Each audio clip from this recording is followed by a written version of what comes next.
Hello, everyone, and welcome to our weekly painting webinar. Today is October 16th, 2020. It's going to last a long time. I didn't cut my beard, but I think it's time. And we wanted to welcome everyone. Thank you so much. This is so exciting and amazing. Hi, Jen, how are you? Sorry, malfunction. Hi, I'm great. Hi, Henry. Yes, you can hear my son in the background. Thank you, Jen, for being there also. And so we did a presentation yesterday. We provided a few images in the link. Some of you uploaded your own, and I think that's going to be fine. It's not that easy to find.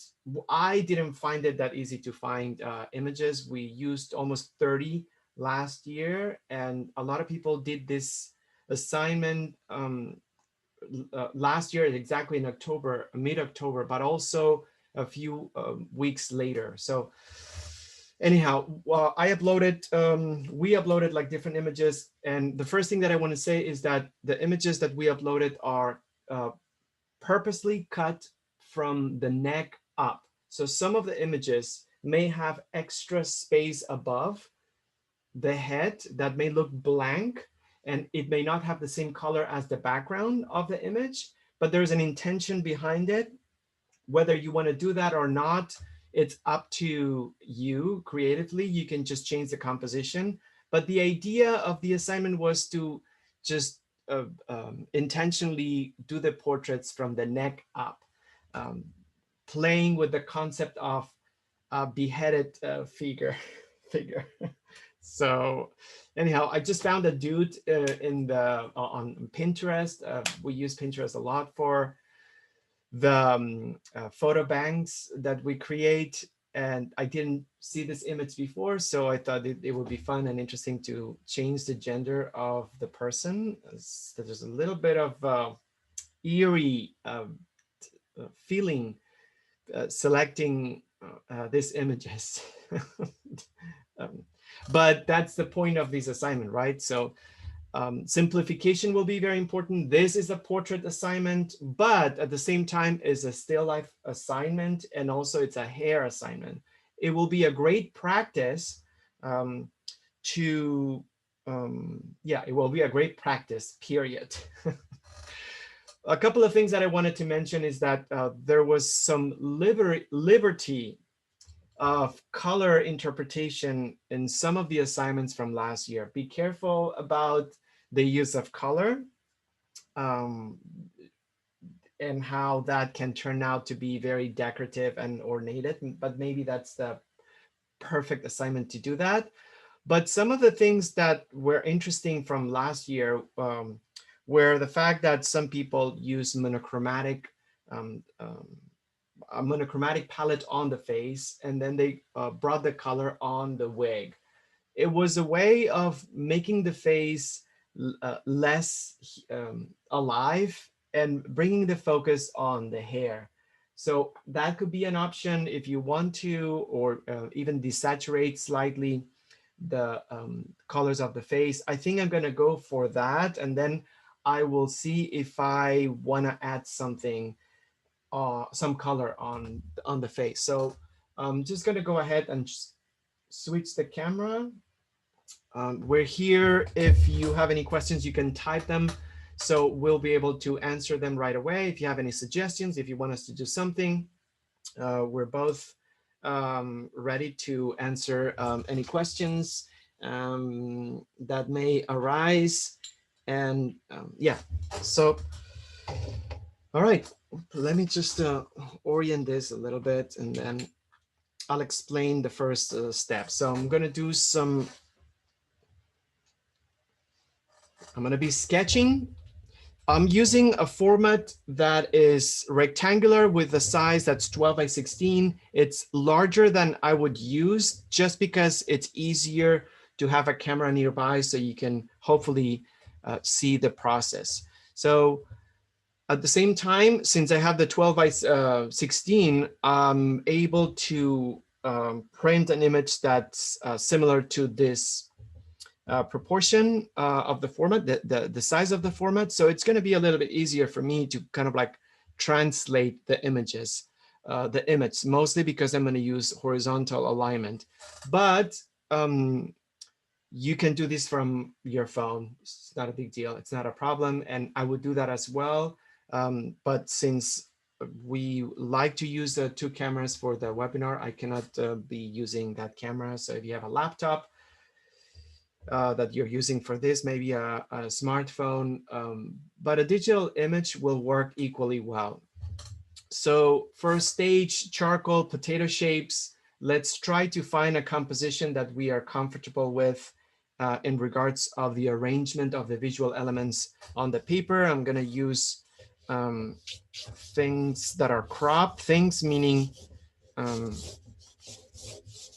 lines. And then what I'll do is also find out how high the wig is going to be. Okay, so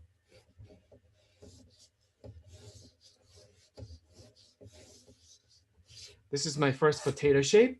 And what I'm looking forward, or what I'm looking for here, it's the arrangement of my main shape in comparison with the format that I'm using, the size and the shape of the format.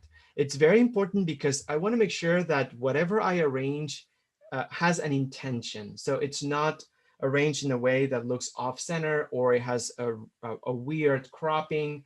So the reason why we feel like this is a very important stage in the painting process is because sometimes we arrange things in a way that stops the flow, the visual flow. For example, things that are really close to the edge, unless you want them to be close to the edge, they have the effect, an unwanted effect. And the effect is that when we look at the painting as a viewer, the visual path gets interrupted when there's not enough space between the edge and the actual figure.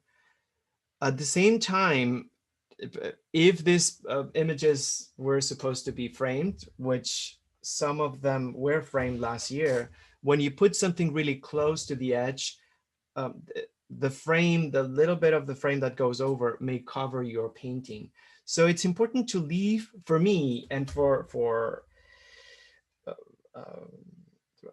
perception purposes, it's important to leave a little bit of a bleed around the image. So then nothing stops the visual flow. And in case this is supposed to be, or this ends up being framed, there's nothing weird about that edge.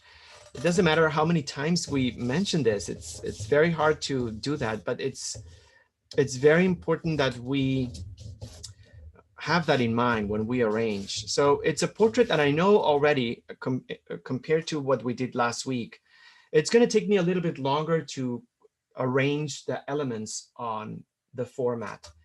And I'm okay with that because I want to work on this next week.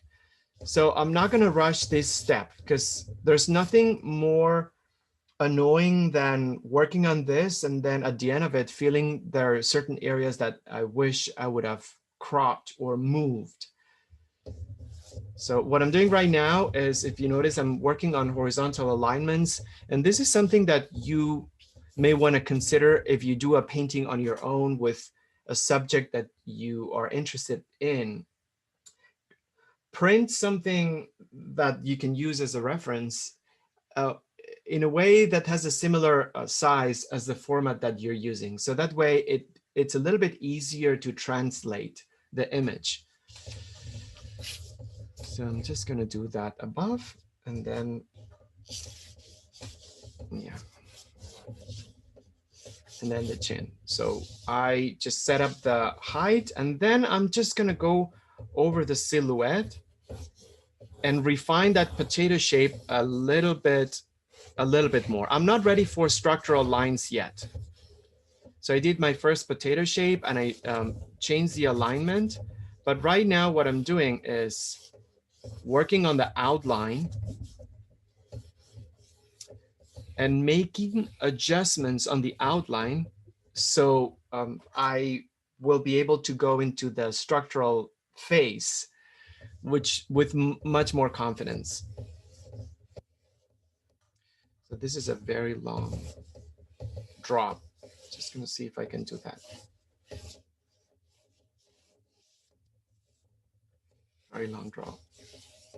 Don't rush, slow down would be my very clear and absolutely important, or uh, my priority. Slow down, don't rush. We want to make sure we arrange the elements within our format in a way that feels uh, harmonious. I was going to say proportionate, but harmonious. I'm going to remove the shirt from the guy, and I'm just gonna, we'll see how that goes. But I'll reinterpreting the image already, changing some things. The forehead.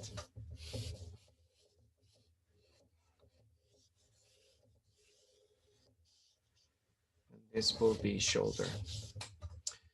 So this is my second pass. And if you notice, what I did was retrace my potato shape, but in a way that allowed me to refine and tweak some of the angles, some of the arches and curves that I had in the potato shape. I constantly flicker back and forth and make sure that my hand responds to a visual um, data or visual information. I don't draw in a way that's disconnected from the source. The photograph right here is the source of information. I don't have to match the likeness of the photograph. It's not there for me to feel like that's the ultimate goal. It's there to provide information for me to use. So my hand acts as a result of the observation. It's always a process in which I pull information from the photograph and I execute it on the sketch. I think I'm ready for structural lines. And on a portrait, there are three main structural lines. In this case, possibly only two. By the way, a structural line is a line that fragments the main shape into smaller pieces. On a portrait, the main structural lines are the hairline, the chin, and the neckline if the person is wearing something. So in this case, I have a hairline right here. I have the chin and the jaw, but what I'm gonna do is I'm gonna leave the neck and the upper shoulder without the shirt. So let's just go for the hairline. And quite literally, what I do is just draw that line separating the skin of the forehead from the wig.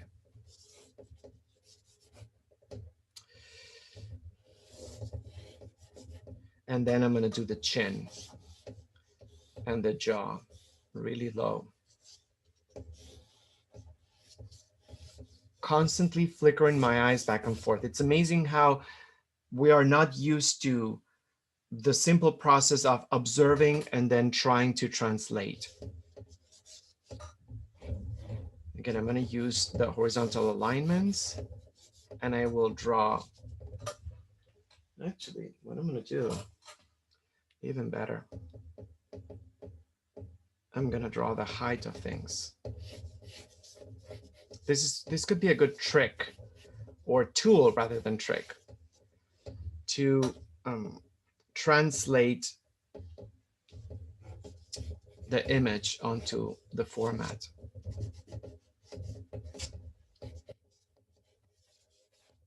Right, I have my two structural lines. All right, and then I want to find out where the keystone is. So what's the keystone? The keystone is an area in our face, on our face, that represents the crossing of two very important axes. The vertical axis that separates or splits our face in two mirror image sides, and the height of our eyes, or the eye level rather. So on this area, or on that area, there are 4 points that are extremely important. The 4 points are the two tear ducts from the eye, and then the heads of the eyebrows.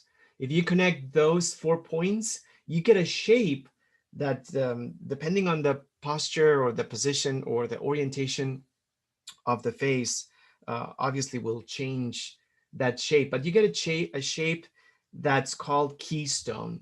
And that represents the most important part on a face. And it's important because when you place the keystone, you will be able automatically to set up so many important measurements on the portrait. For starters, you will be able to set up the orientation of the face, if it's facing forward or slightly looking away. You will set up the distance between the facial feature and features and the hairline, the eye level, the separation of the eyes. There are a lot of things that automatically get clarified when you set up the keystone. So what I'm gonna do is, since I'm lucky to have the paper, I'm gonna have this, in my case, it's a rhombus shape, and then I will position it. And what I will do, I would just wanna measure it since this is the same. I wanna see how that, whoa, that is very much. So I'm gonna drop a vertical line.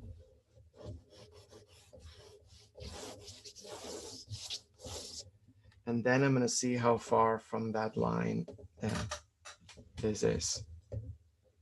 Wow. All right, so first thing I have to do is I need to move the face a little bit towards the left. Yeah, so that's what I'm gonna do. I'm gonna set up the keystone first. Here's what I'm gonna do. I'm gonna set up the keystone.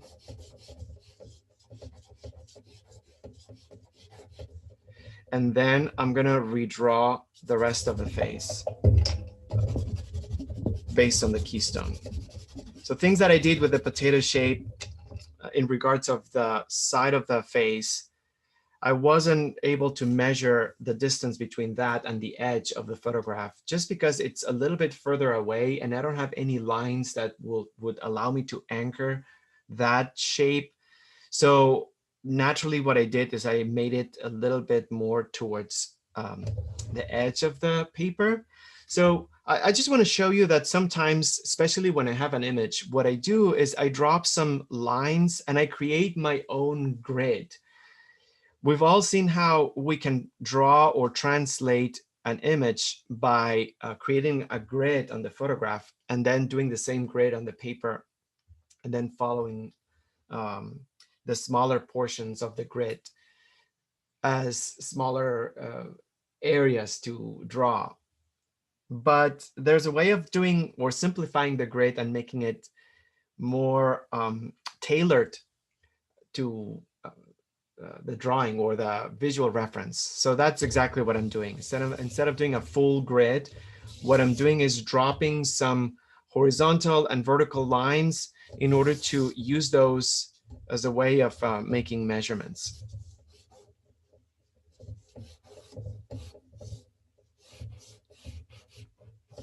And now that I have this, I'm just going to redraw. Very good.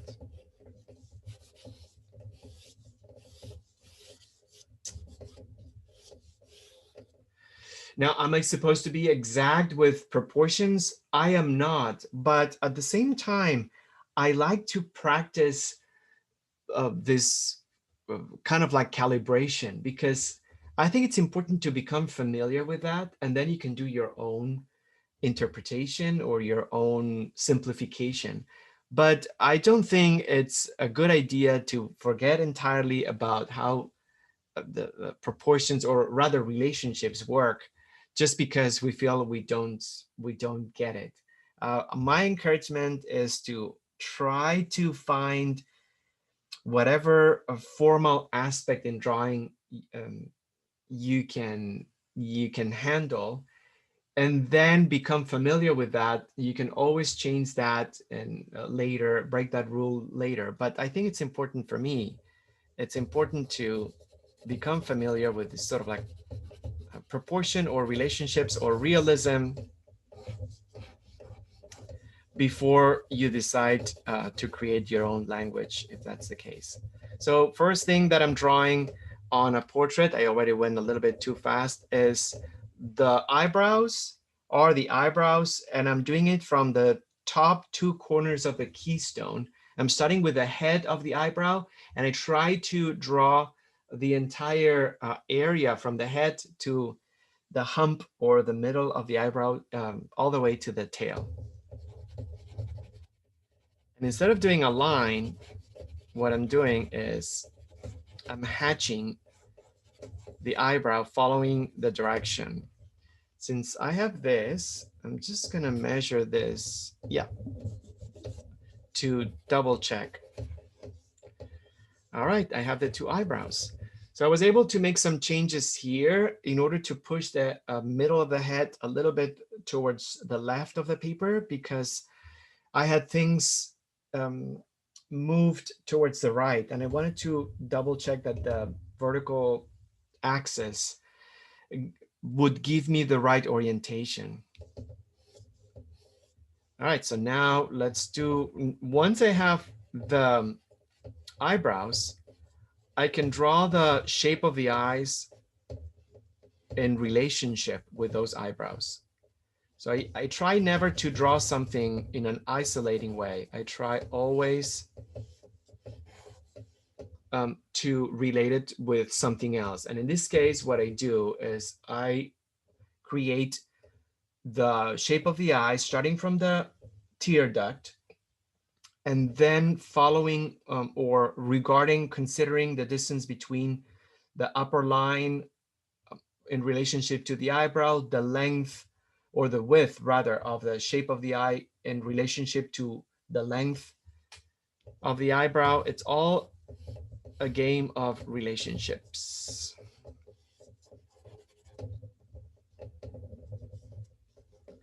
This feels so different from last week, huh? All right, so I know that I'll have to do some changes to this, but for now, I am okay penciling in those facial features. It's always for me, keystone, eyebrows, shape of the eyes, bottom of the nose, and lips. So bottom of the nose, let me just approximately find out. And this is a good thing because I would have done it much lower. We have a tendency of making noses longer than they actually are. And my theory is that because noses protrude outside of our faces, we translate that protrusion um, with length. We think we're gonna make it stick out by making it longer.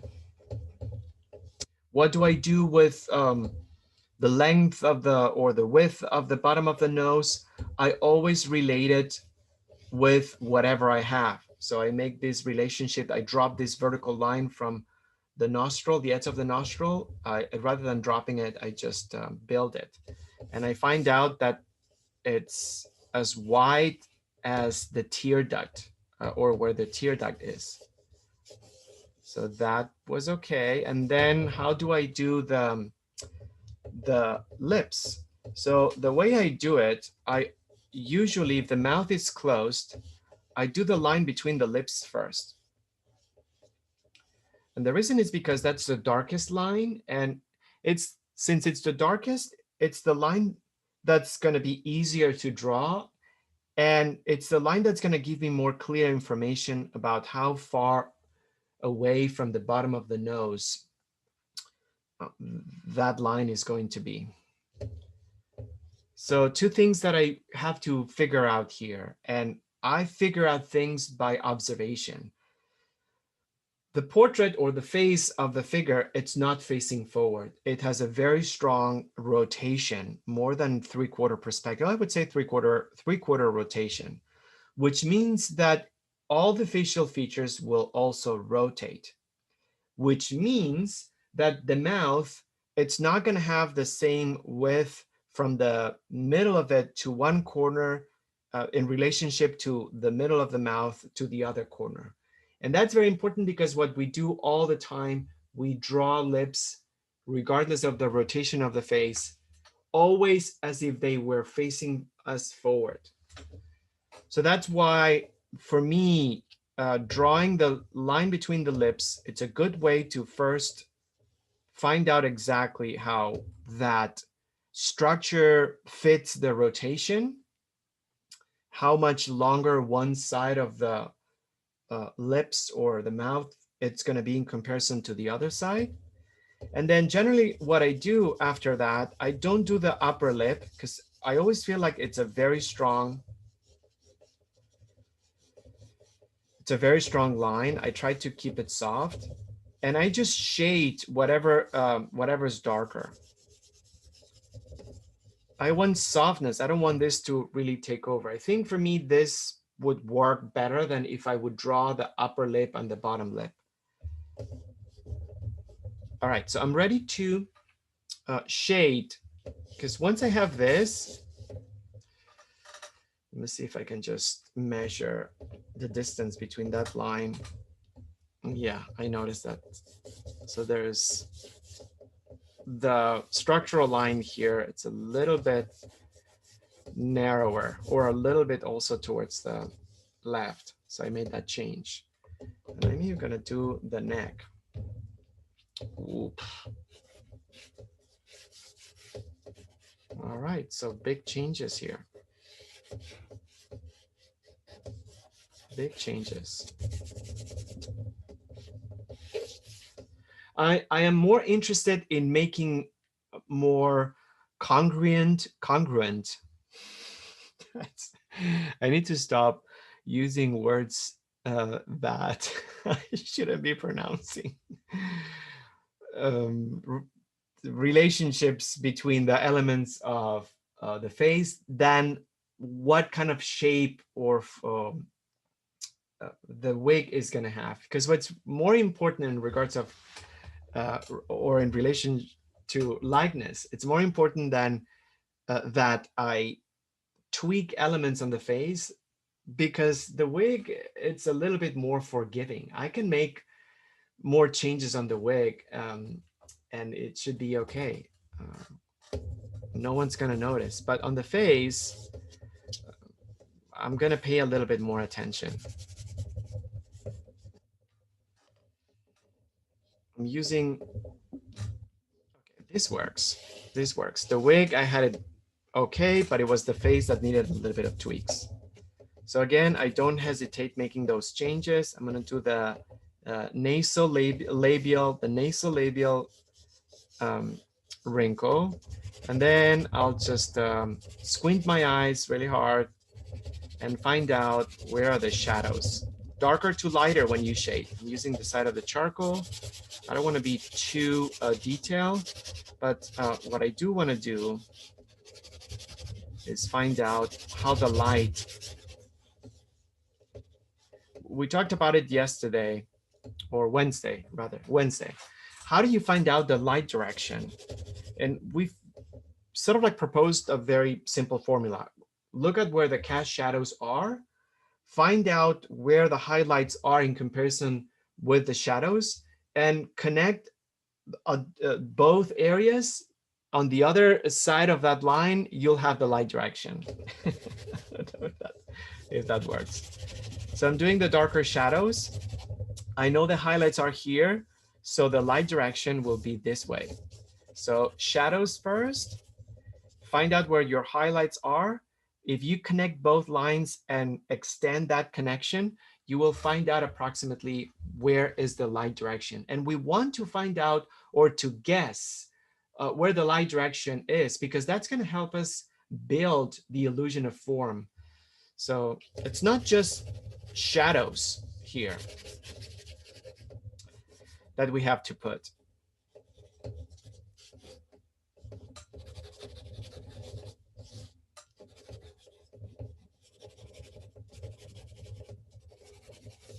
All right, and then I'm just gonna darken certain areas on the wig.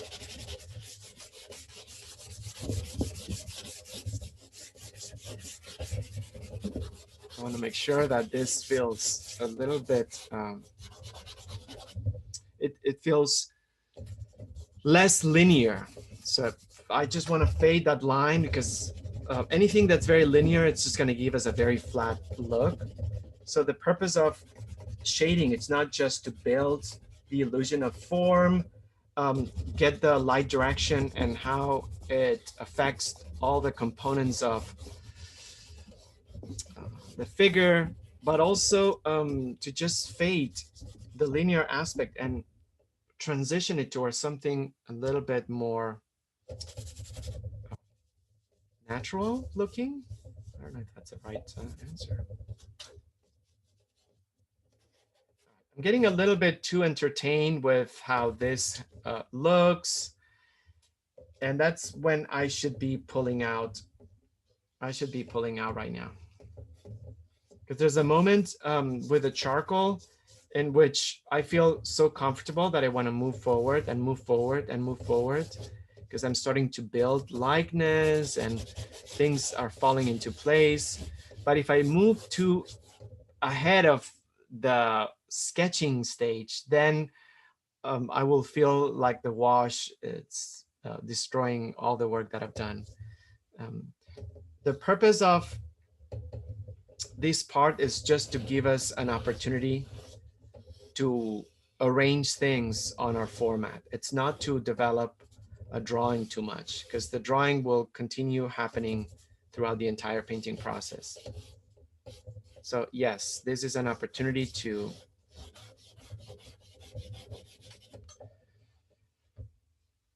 yeah, I think so. And yet I'm saying all these things and I keep shading. Time-wise, we're okay. It's not that bad, you know. I wish I was already painting, but I know that this is going to take a little bit longer.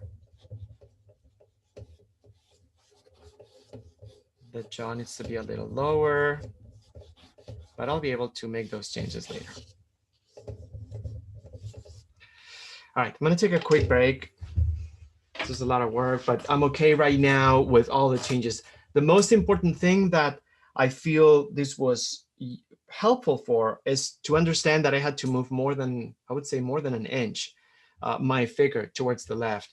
And that's very important because once we get our potato shape and then we refine it, we stick with it. We don't change it, even though we may realize that things may be a little bit different. The key of developing your practice and becoming more proficient is to be open to make changes when you see them, because they will happen. And if nothing happens, then you will feel like throwing the painting off the cliff of a Malibu mountain. All right. So I hope everyone's doing great, and I'm just gonna move to the next. Just killing time because you guys, I didn't have time to prep my palette before the session.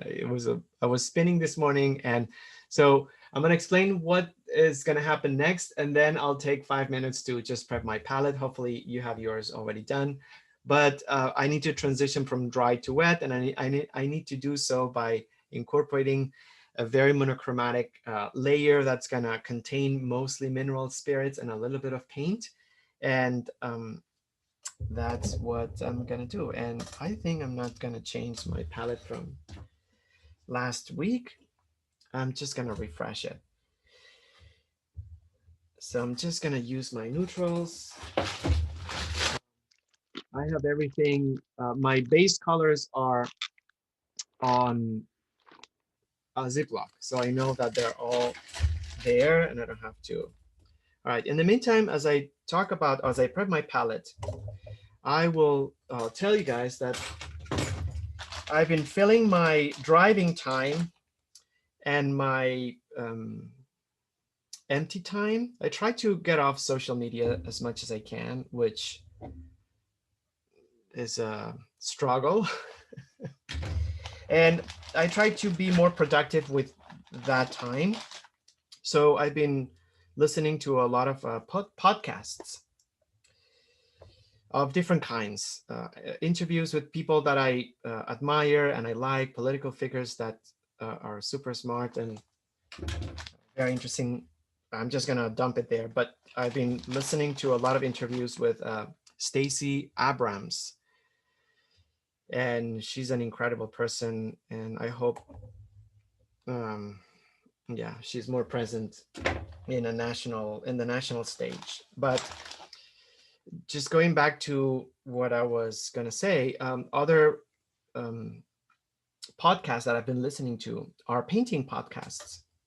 And I've been learning a lot about materials that I had no idea about. There's a podcast, I'll find it, but maybe Jen, if you have the time, it's a podcast about Gamblin paint, and Robert Gamblin, which is the creator of the paint that we use, is interviewed by someone. And it's very interesting because it explains a lot of things about the painting process, the creation of paint. I highly recommend it. And I'll just explain that their range of colors is about 100, but he talks about how they custom make colors for artists. So there are certain artists who have the money to call the factory and tell them that they want a specific color to be produced. And some of those colors are exclusive to the artist, but some of the colors end up being part of the line that they carry. So one of the colors that I want to get, it's called asphaltum. Asphaltum, it's a different kind of brown that it's very warm and really gorgeous. And in 2000, I think it was in 2007, someone invented a new blue, and I had no idea. Um, Someone in Portland invented a new blue, and Gamblin carries it, and the blue is called May High or May Tai. I don't know. So Jen, I'll add it to your list if you can. The new blue invented by someone in Portland in 2007. And it was very interesting because I thought that all the blues were already invented in the 1800s or 1900s. We talked about different kinds of blues, but no, there's a new one. So one of the things that he talks about is that he was commissioned to do a job for the Smithsonian in Washington, in which they asked them to create as true to the original paint as possible, a range of colors that were as true to the original paint as possible, because they wanted to do a destruction test or destructive test on the paint rather than on the paintings. The Smithsonian has a great collection of paintings, and apparently one of the restoring um, projects was to have paint that was created or was as true to the original as possible, and then do some tests on that paint. So he ended up creating blue with lapis, and it was very interesting because he says that the blue that we have right now, the ultramarine blue that we use, he feels it's a much better blue than the blue that he created with lapis, which is very interesting because we always feel, or when we think of the story of the history of blue, we always think that because that's a precious stone, that blue has to be amazing. And when we see the images of religious paintings, the blue on the virgins, it stands out. Well, apparently he says that the difference is not that great, and the ultramarine that we use these days, it's a not only it's a good substitute, but it's equally comparable to the lapis, which is amazing. And it just tells you that in museums they put some amazing lighting that makes the painting um, shine. All right, so I'm ready for my wash, and I hope you guys already did it, but I'm gonna do darker to lighter. I'm using a little bit of the mineral spirits. Where's my darker note? I think I'm just gonna use, um, I'm gonna use yellow ochre, but before yellow ochre, there I have a couple of darker spots. So I'm creating a layer that's semi-transparent or very transparent, and I'm following darker to lighter areas. This is a very foundational layer. Things will get dissolved. The idea is to just have a safe transition from dry to wet. We have to prime or prime the paper and seal the charcoal. So it's not very much of an importance how what color we use. So I'm using a very thin. Ooh, my brush is really dirty, which is good. So darker to lighter. I can always empty out some of the paint.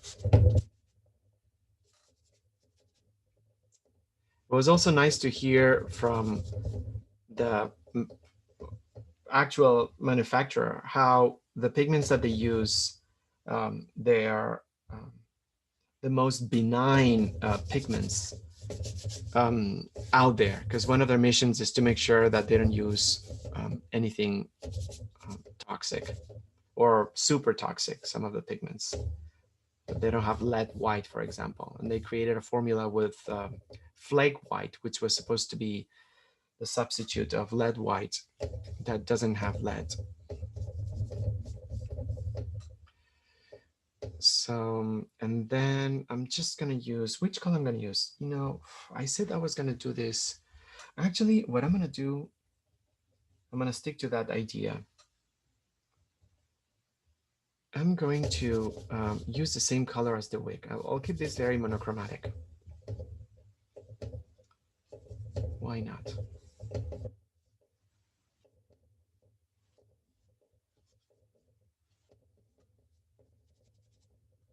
Some the mineral spirits.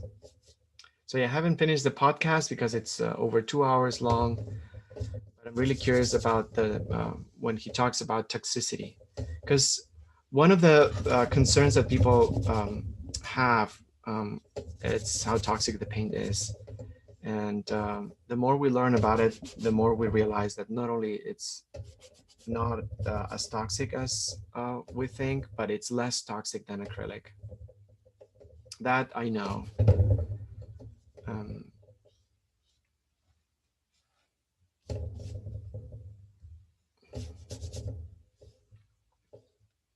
and he's a painter himself. Um, one of the things, one of the questions was, what kind of advice would you give people that have never tried oil? And he gives a few tips. Stick to the colors that you already know. And one of the tips is like, instead of using disposable paper palette, use glass or metal. So, and I was like, what's that about? I don't understand. I don't get why that's a good advice for a beginner in oil. Because when you don't use the disposable paper palette, you have to clean the palette every time after you finish. There's no way, I know sometimes I leave my brushes outside for days. There's no way I would ever clean my palette every time after I finish painting. I know I won't do it. I know I won't do it. So I would never give this advice to someone who starts with oil. Just use a disposable palette. So when the paint's dry, then you can dump it, because there's no way that I don't have that kind of discipline to clean after myself in regards of oil. I'm exhausted when I finish a painting. The last thing I want to do is to clean up after myself when I finish a painting. I just drop the brushes and go.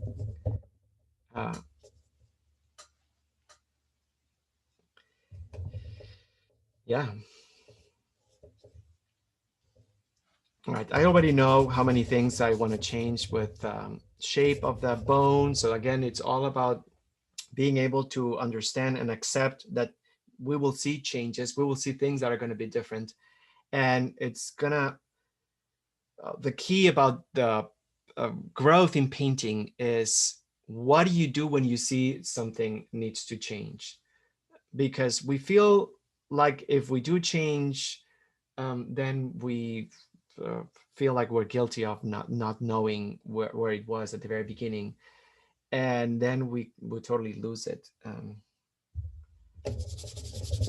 gonna use the same. I like this tarnish look. Actually, it's very tenebrous. I don't even know if that word exists. Tenebrous. I'm gonna use my dirty mineral spirits, which I never dump. I let the sediment to build up because I like pigment to get contaminated. It just makes things easier in regards of like making the paint look less like it's out of the tube. So yeah, this metallic look. I'm able to catch up a little bit. So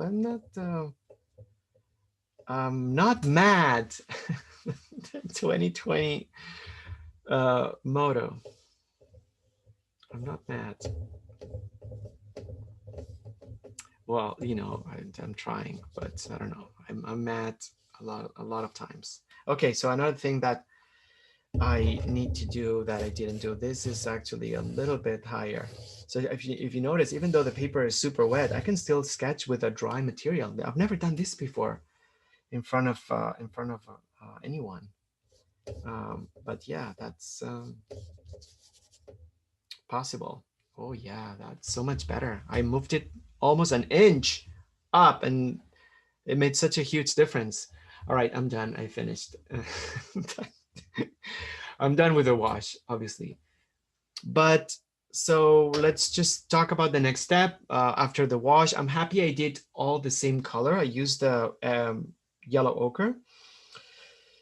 So the next step is going to be first notes. And I tried to break down the steps into smaller chapters, but I also want to say that these are estimates. It's not like I know exactly when one step ends and the other one begins. I just made I make that decision. So it just depends on the painting. It just depends on how much time I have, because sometimes I just merge steps. I do first notes and second notes at the same time.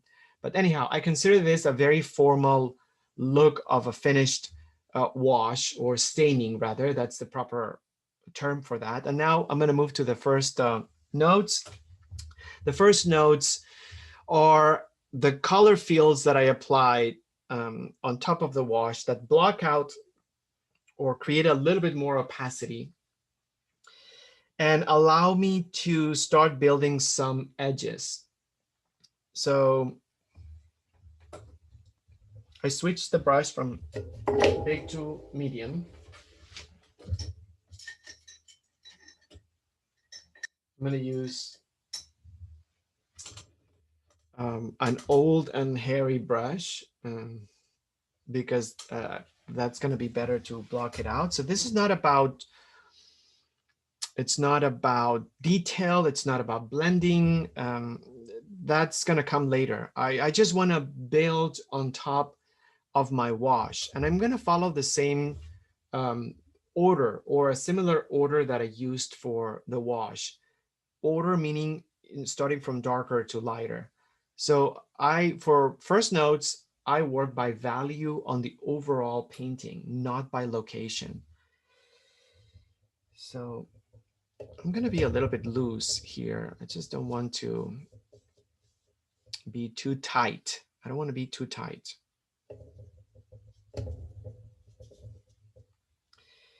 And I'm going to start bringing maybe some of the ecru. I'm not color matching yet, and I'm using the medium, by the way, not the turpentine or the mineral spirits. I think I need yellow because this is very green and this is very warm. So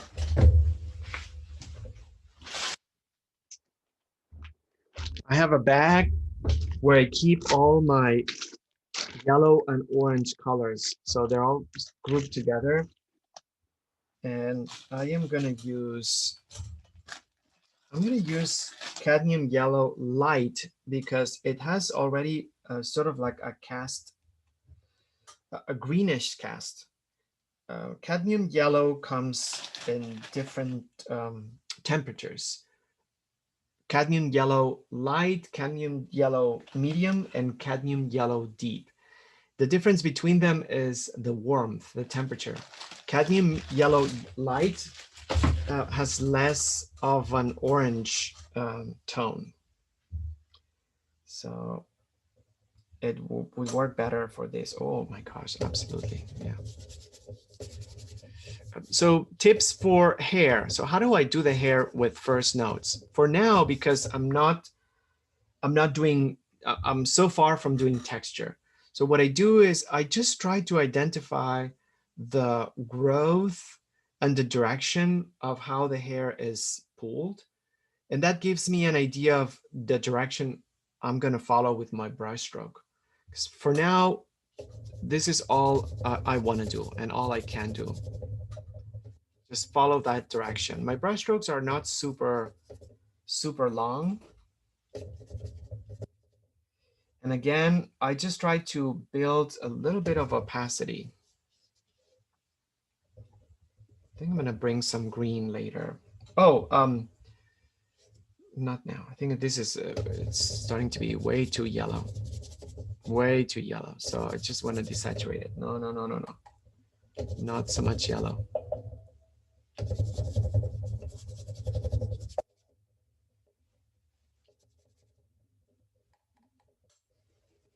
Yeah, I'm bringing some gray in it because gray, it's a great paint to desaturate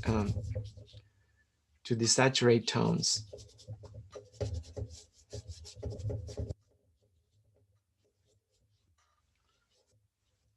Yeah, I think that's good. Again, first notes is just apply color fields, build some opacity, but it's not about creating details or working with texture or anything like that. I reserve that for later subsequent layers. I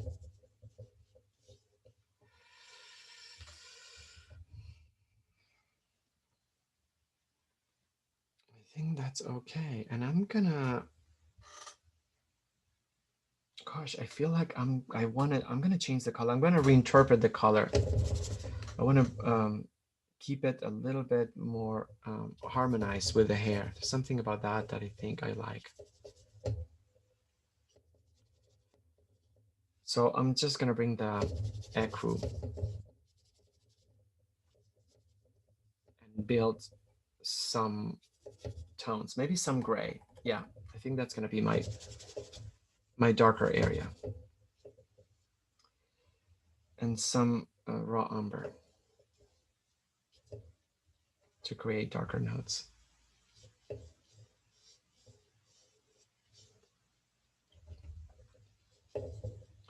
With oil, I don't have to worry about where the paint is gonna land because it's so easy to manipulate the paint later. So that's why I'm not too worried about paint getting picked up or the sort of expanding too much or things like that.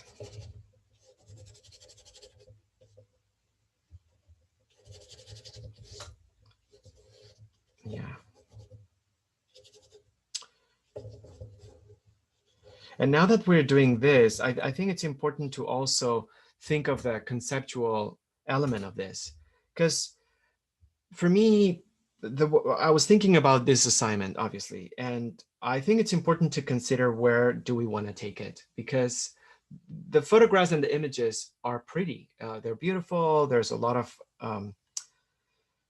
accent color, there's decoration, there's ornated elements. So there's a very, very much Rococo embellished image.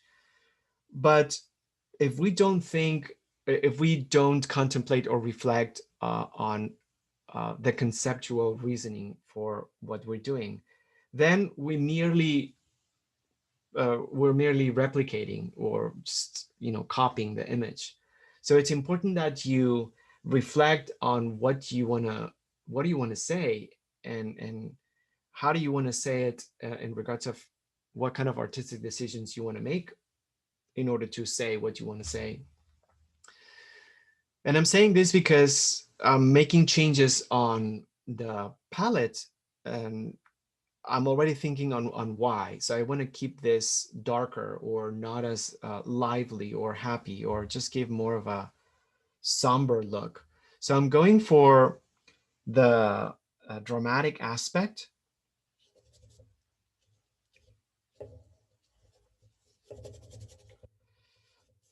And that's me. I'm just saying this because I just feel like it's important.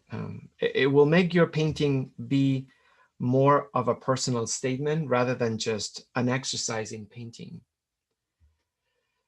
Um, so yeah, keeping both things, or at least creating this semi-monochromatic look, it just removes that component of the embellishment. I don't know if that's good or not, but I think what I want to do is later, maybe on the image of the face, I want to bring some white and pink in a way that feels artificially powdered. So I want to create almost getting inspired by the skin of the pomegranate that we did last week, and how we were talking about the skin of the pomegranate representing the fact that the pomegranate has been exposed to the elements, and it has aged, or it has a certain texture.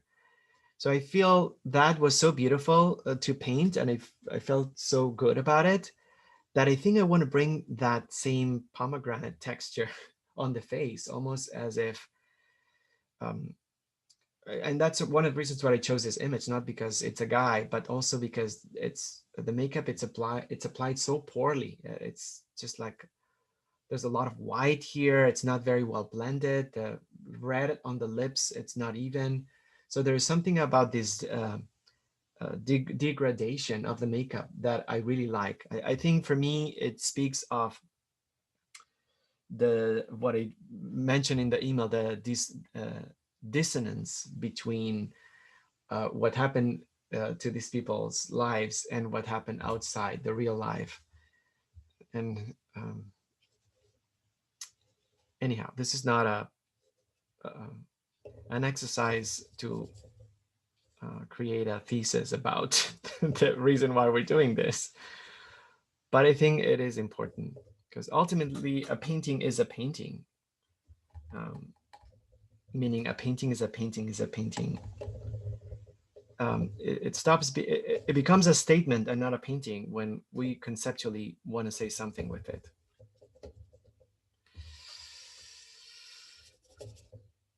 All right, so maybe I'll just bring some darkness right here,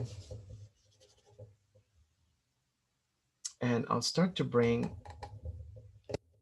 some zinc white this time, a little bit less chalky. I'm gonna keep my strokes um, physical and not super pretty. I just don't want to paint this, and that's me. I don't want to paint it in a very embellished way.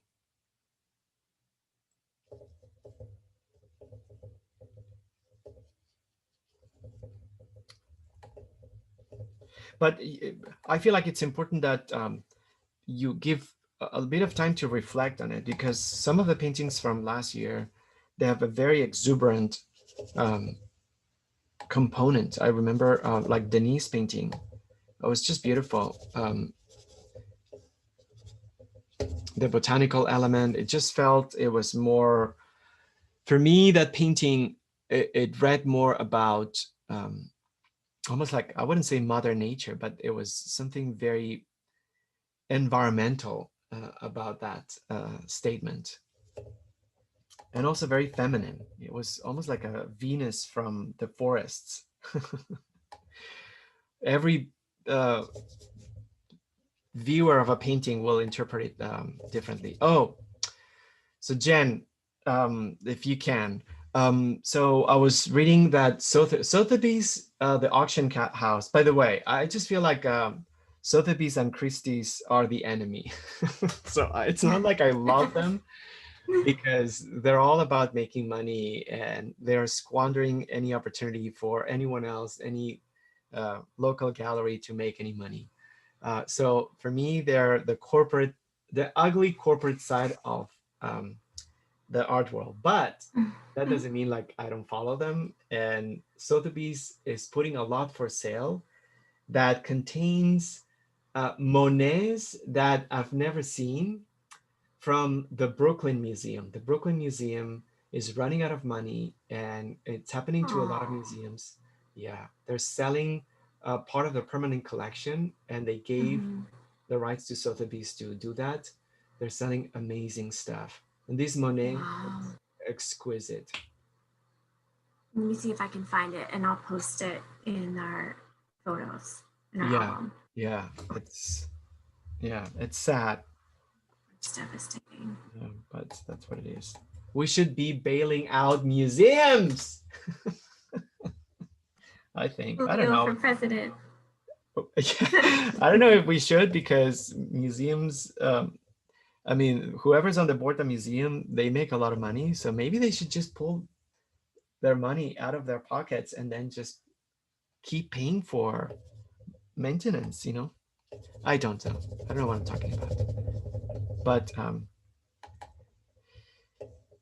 I don't know why I was just mentioning this. I don't know how I ended up talking about this, but I'm sure there was a reason why related to this. I'm bringing some zinc and then, yeah. It's a gorgeous Monet. It's a gorgeous Monet. Like the kind of painting that you would say, I'm quitting painting because it's so exquisite. That would be the word.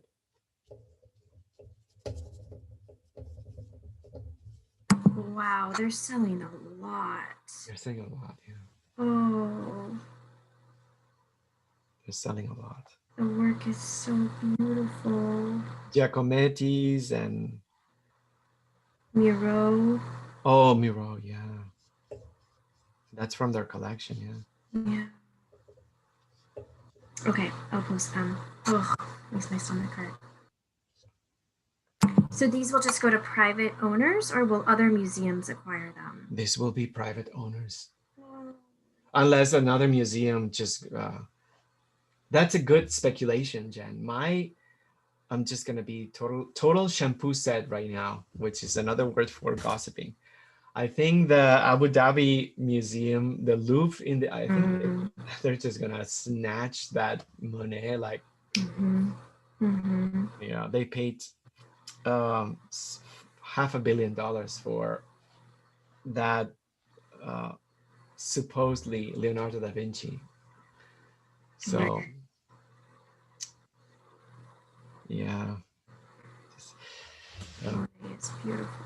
Okay, so I'm just gonna continue, and I think I think that's got time wise. It's got. I don't know if this could be considered first notes yet, because I'm creating very thin layers, and keeping it very monochromatic. I think what I'm gonna do right now, it's just gonna bring some titanium white because I want to clean up the background just a tad.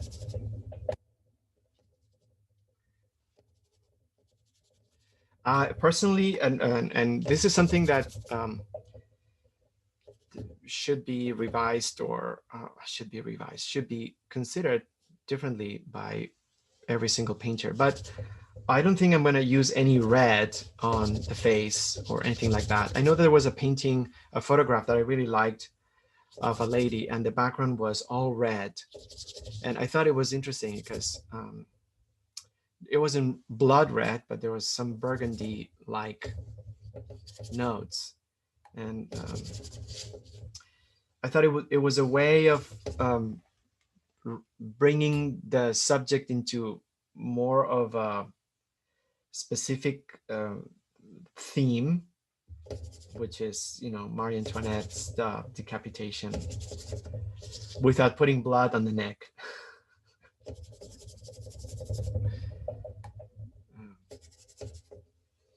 Because eventually, eventually, I think there are other ways to represent that moment in a way that it doesn't involve the graphic illustration of that day. October 17th, I think 1792.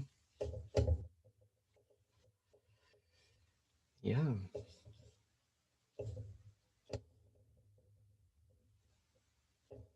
It's funny, I'm just gonna go on a tangent right here while I do the background.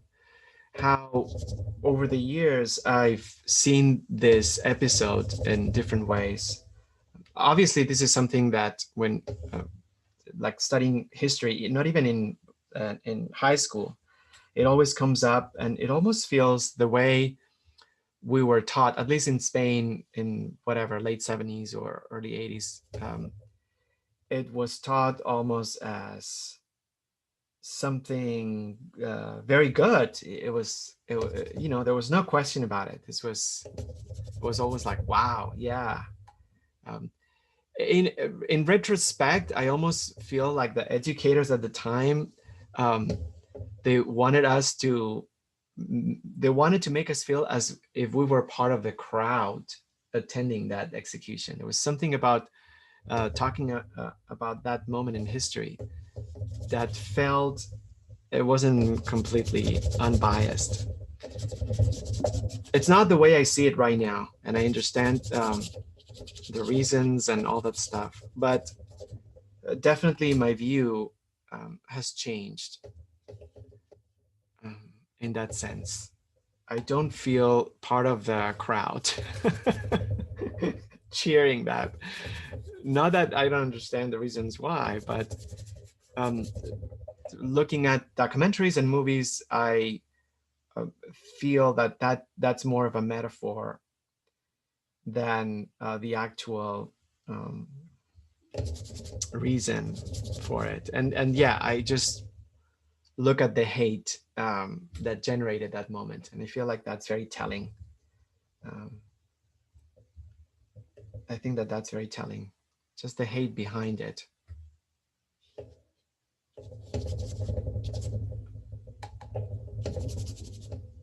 For me, it was as ugly as the execution.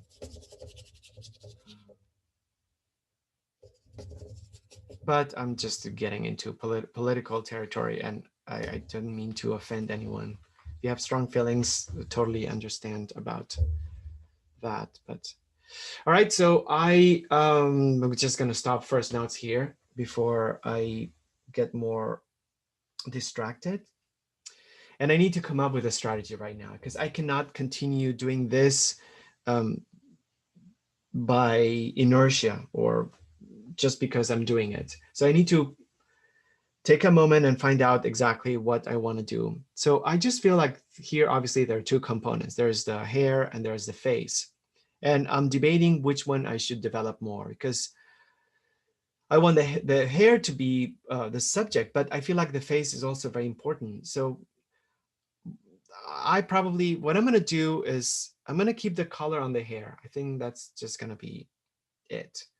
But I feel like I'm going to treat the face first as something peripheral because I think that's very important. So I'm going to spend the next 15 minutes developing details on the face, and more than details, just trying to harmonize whatever I have so it doesn't stand out too much. And then at 12:30, I'm going to stop and assess if that was a good decision or not, and what kind of plan I'm going to come up with for the rest of the time.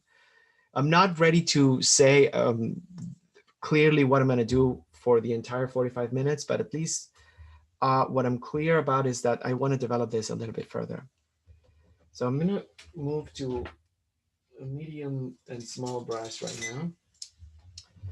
And I think what I'll do is I'm just gonna move from first notes to second notes. And what are second notes?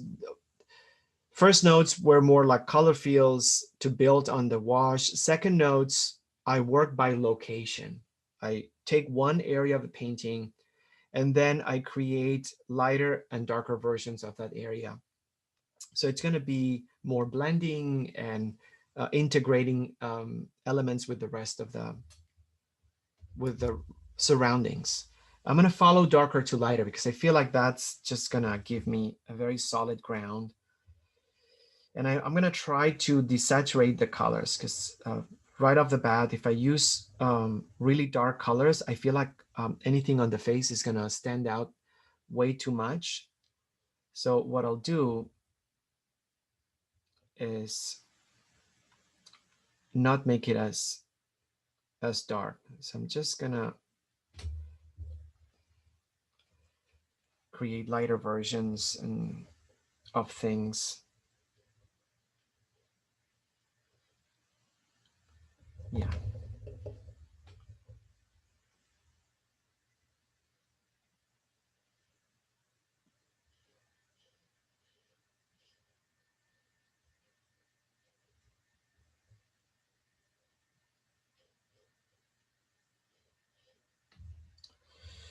And I'm gonna reinterpret some of the areas. I'm just not gonna do exactly the same details. I want to keep this almost in a ghostly way,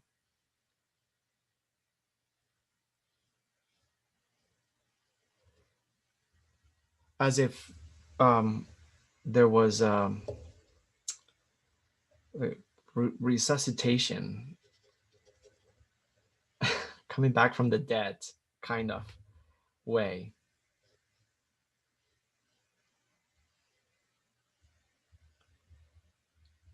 I'll keep the gray. I think my colors will be gray and raw umber.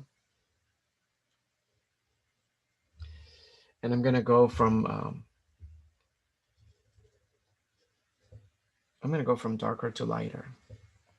And also making sure that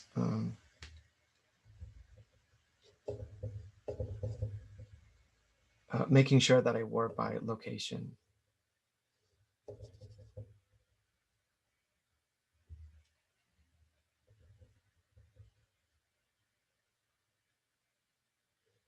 Oh, another color, Jen. So I said asphaltum and then brown pink. Brown pink or pink brown. One of those two.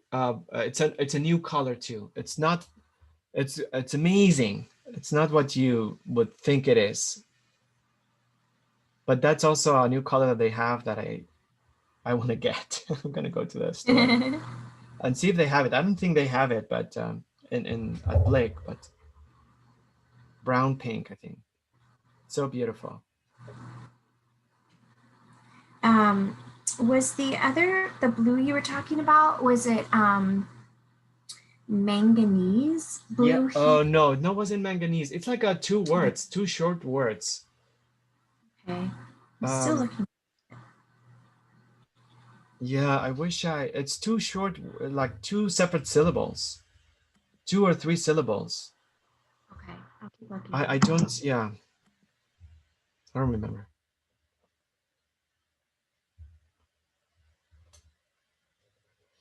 I'm making changes to the drawing right now, lowering some eye level,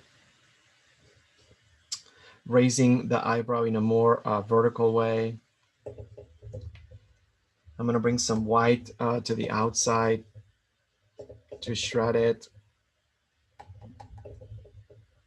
And then I am going to bring the white from the background to draw it from the outside.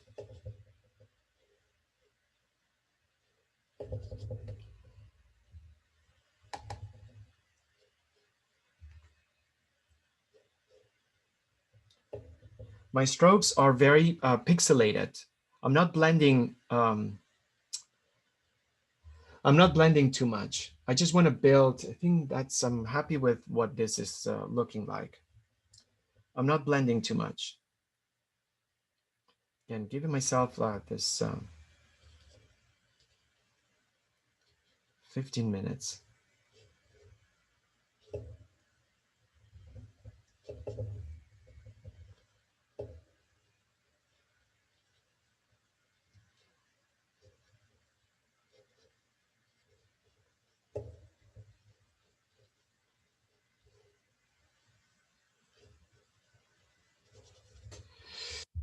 Um, yeah, I think I'm happy with what's happening with this brush, and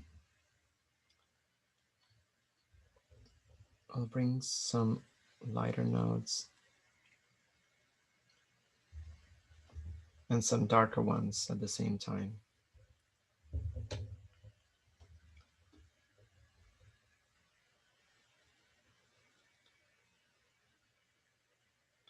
I think it's important to see the hand of the artist when painting.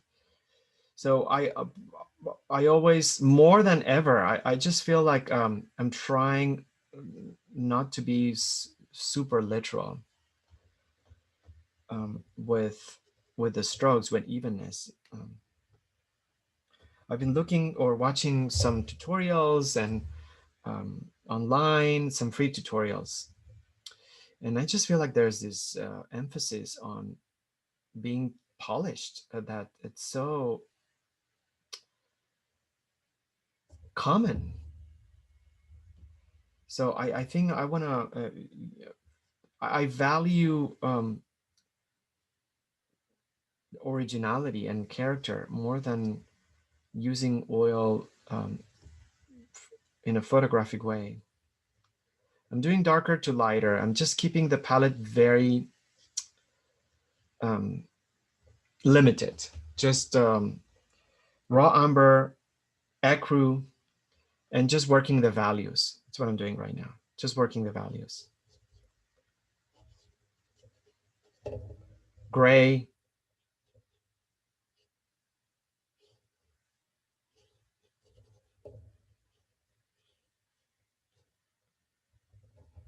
Yeah, I'm gonna keep this face monochromatic.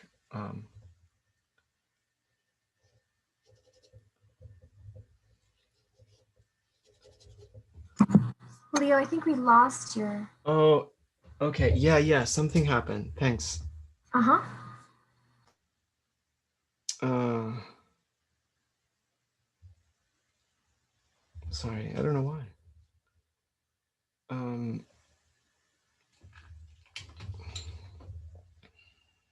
mhm, mm.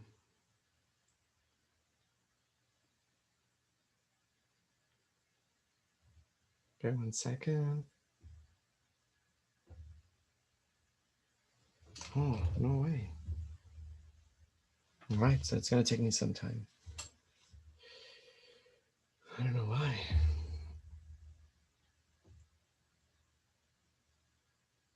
Hmm.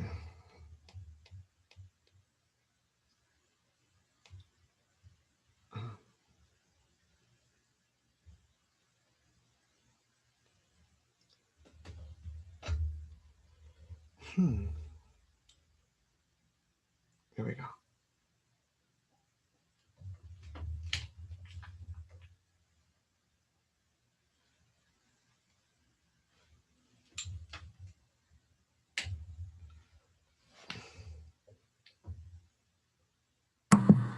Leo, besides brown pink, what was the other color that you said So you wanted? brown, pink, asphaltum,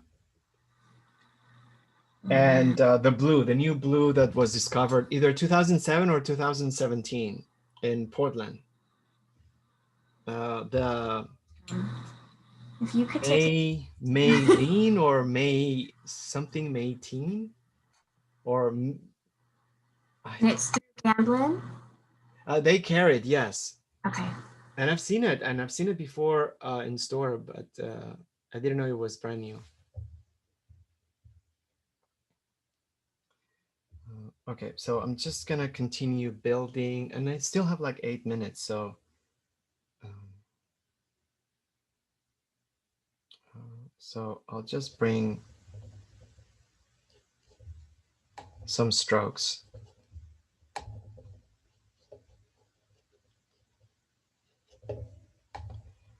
Squinting my eyes to see if I can just capture some lightness. And right now, I'm just gonna bring some patches of makeup almost. Again, I just like that aged skin of the pomegranate.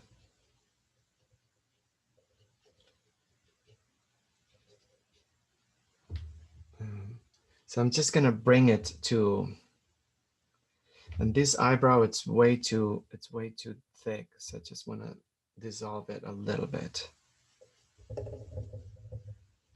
I have plenty of fluid on the paper. So what I'm doing is only using paint, especially on the lighter tone, only using paint and applying it directly and almost blending it. Not too much pressure from the brush against the paper, because I want to make sure that I don't leave too many dark marks. But I feel like what's really working for me, it's the use of gray. There's something about the use of gray, creating these ashy tones, that it's really helping creating a more, a richer monochromatic range.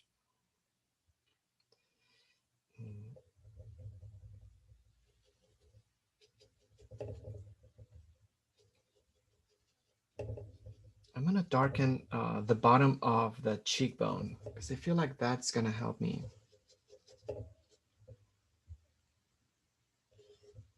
I don't mind, I think it's starting to get this almost like clownish look, but I don't mind that. There's something, in fact, clownish, if that's the appropriate way of expressing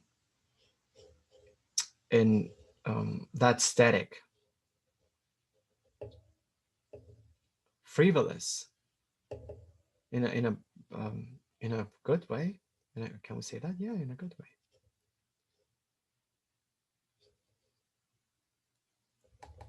So very shaky brush strokes, darker to lighter, trying to blend but without expanding my brush too much, almost as if this was dissolving.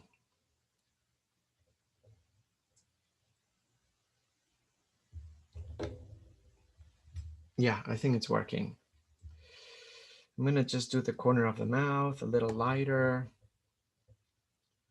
Put that touch right there. Bring some white, remains of white as badly painted on the lip. Oh yeah, I think that's building. Yeah, it's just, I think it's working in the sense, and I'm just gonna bring some highlight. It's working in the sense that it's creating a nice peripheral area that still has some interest. And conceptually, it just gives a strong intention. It's like the absence of color. I'm gonna lower the shoulders a tad so it looks a little more sad. I think that's good. I think the eye still needs some work. And I put too much zinc white. I should not have added it. But that's okay. Because now I feel like it's becoming a little bit difficult to bring some highlights right there because I have the wet paint. But that's okay. I'll use that as an advantage. I'm gonna. Okay, I found it. Okay, how's it? I got too excited. I had to interrupt you. What's the name? It's called, I think, Yin Min is how you pronounce it, but it's okay. Y and then uppercase I-N, and then uppercase M, and then N. I'll write it in the chat. Okay. Wow. So funny And because I had seen it in my small amount of research, but I dismissed it because I thought it was just like a formula. I didn't think it was the name of it. oh my gosh. Is that it? That is such a weird, yeah, it's, yeah. Okay. Wow. All right. And what's the history? I mean, who invented it or who created it? Does it say? It was first discovered by accident in 2009 at the Material Science Lab of OSU's Chemistry Department. I'm assuming Oregon State University. Let's see.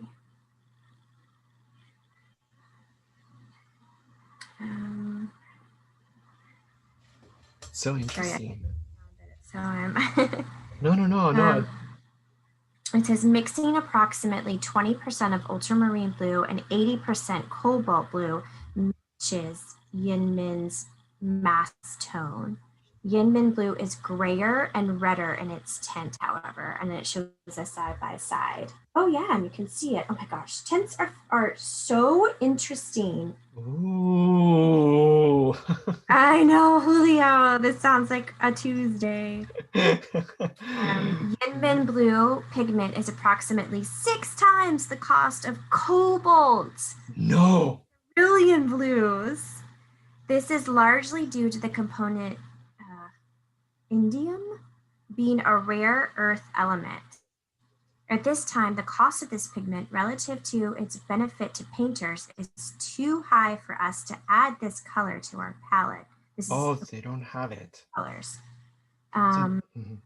We do recognize, however, that some artists just need to try things out for themselves. We are working closely with Shepard, and we are among the first ones to get the chance to test the pigment. We are looking to offer Yinmin Blue as a limited edition color in the near future. Please contact us. Oh, so they don't have it for sale. Let me see when it was written. It doesn't seem so. Okay. But I can't tell when this article was written. Although gamblingcolors.com, so I would assume. Right. Oh my gosh. It says that, does Yinmin Blue create new possibilities for artists in color mixing? The best way to find out? Well, we do what we do. We make paint and then we paint. When making a small batch, our first reaction was that it's a beautiful reddish blue. It is a very dense pigment and quite opaque. Does it create meaningful new possibilities for oil painters? In short, no. Okay. All right. Hilarious. Oh, there goes the excitement. I don't know. Okay. I know. It says, like many of you, we were intrigued by the new inorganic blue pigment that was recently developed at Oregon State University. And it goes on to talk about it. The 20th century provided us with organic blue pigment such as Indian throne and phthalo, I can never say that, blue, in reddish and greenish versions. Phthalo blue, in particular, dramatically expands and possibilities with its high tinting strength and intensity.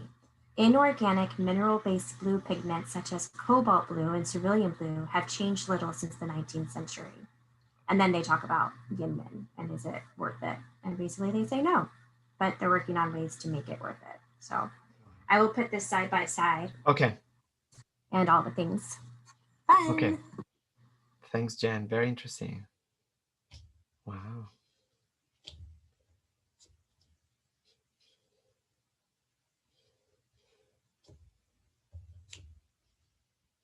All right.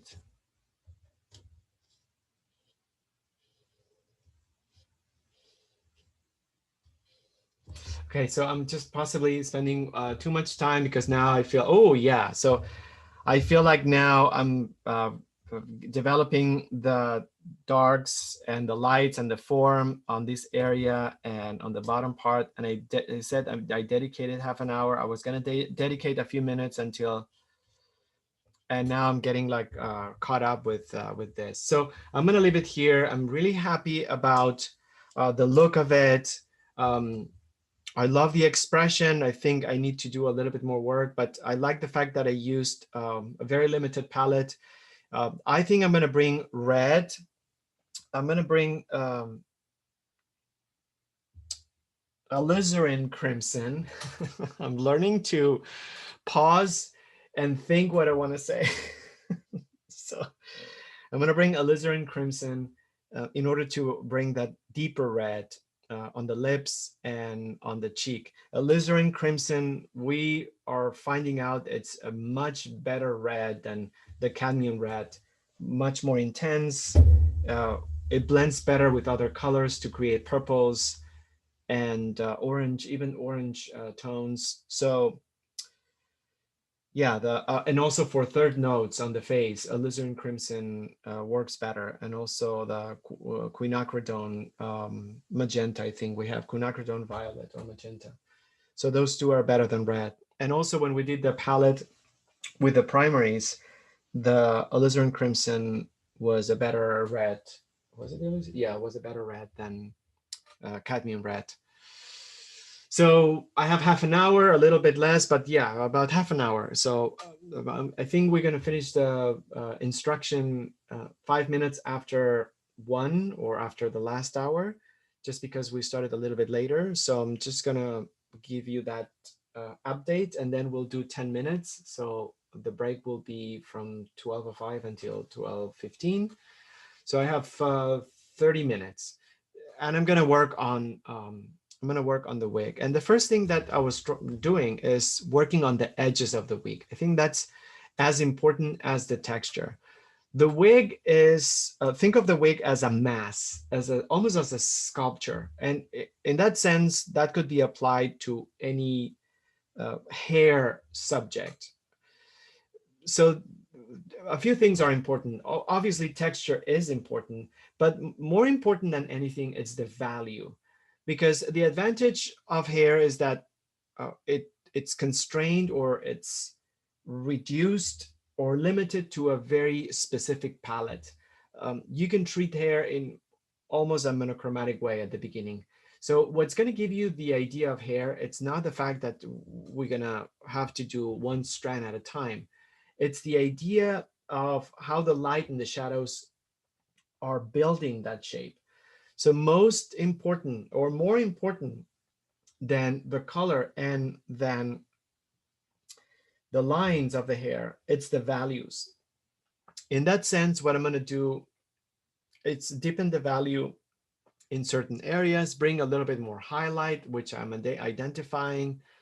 Um, so I will work on the overall volume of the hair. At the same time, I'm going to work on the edges of the hair, because the first step to make it look like hair before you even introduce the texture is to diffuse or take care of the edges of the hair. So the combination of values and shredding and manipulating the edges so it doesn't look cut and paste, that alone will give you an incredible sense of hair, not so much with the need of texture inside. And after that, possibly the next step would be the growth of the hair and anything cascading, because it's important to avoid this cut and paste, this collaged illusion.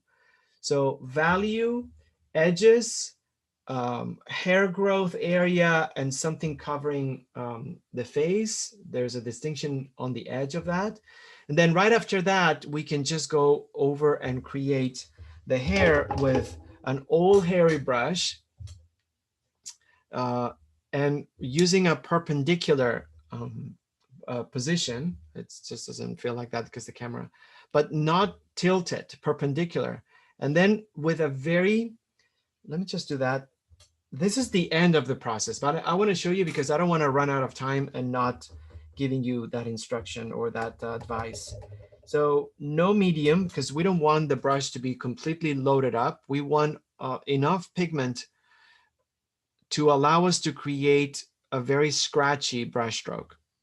And then with a very perpendicular brush stroke, I barely touch the paper or the surface, and it just creates a very, I call it scratchy, a very scratchy look. So it's hard to tell here. Maybe I'll just do a little bit more. But the idea, if you want to bring that hair texture in certain areas, the idea is do not load up the brush with too much paint. If you do, then the bristles get connected with the amount of paint, and you won't be able to create those fine, scratchy lines. So the trick is to use a dry brush, preferably one that's frayed, so it's not pointy or flat. And then with a little bit of paint, apply on the tips, and very gentle pressure against the paper, barely touching it. You can create that look. So what I'm doing is I'm doing a stroke, but I'm not brushing it backward, because if you brush it backward, you're going to lose the texture. So that's a lot going on already that I just said, that hopefully it's going to make sense. Very little paint, dry brush, perpendicular, gentle stroke. Don't brush it back. Let the pigment just fall on top of the paper. And that's going to give you this is the frosting. This is the frosting. Unfortunately, we start with this because we think that's gonna do it. That is not the foundation of what a hair should be painted like. Again, volume by creating different values. Take care of the edges of the hair to avoid the hair looking cut and paste, collaged. Take care of the growth when it happens, and the distinction between the growth and anything that feels it's covering the face. There's a different line quality. And after those 3 steps, then you can go back and create a few touches. So you give the idea already. I didn't even do step 1, 2, 3, and this already looks like hair, this area, just with those 3 sections. All right, so I talked for 5 minutes and I just not wasted, but used up a lot of time. So I'm just gonna try to apply step 1, 2, and 3 before doing this. So step 1, I said edges of the hair. So I'm gonna use I'm sorry, volume. So with the volume, darker areas are concentrated here. And there's a little bit of darkness in this section. I'm not going to use the painting hack, which consists of putting a clear sheet of transparent material over this and testing it, because I'm going to use that on Wednesday. Right now, I just want to leave this painting in a very foundational place. So value, this is all about value, not hair. I'm still following the direction. There's a lighter strand, and then there's something lighter here that I'm going to apply. So I'm creating value. There's more gray here. Value is step 1. Value, step 1. If you want to make notes, or actually you don't need to, because we're probably going to have this on the amazing notes that Jen produces. So step 1, value, highs and lows on the shape of the hair. We need to create the illusion of a form before anything. So I'm removing some of the lighter spots right here.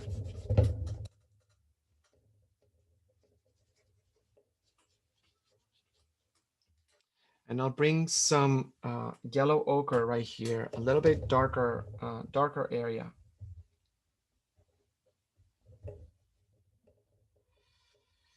It's too dark.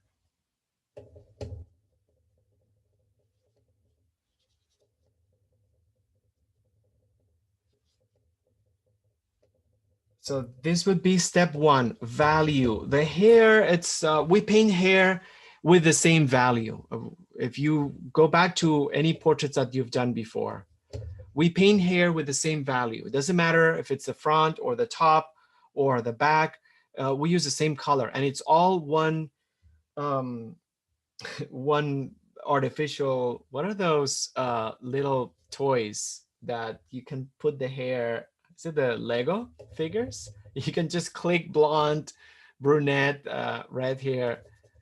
So we don't want that look. We want to make sure that it has a variations. That has variations in value. That's number one.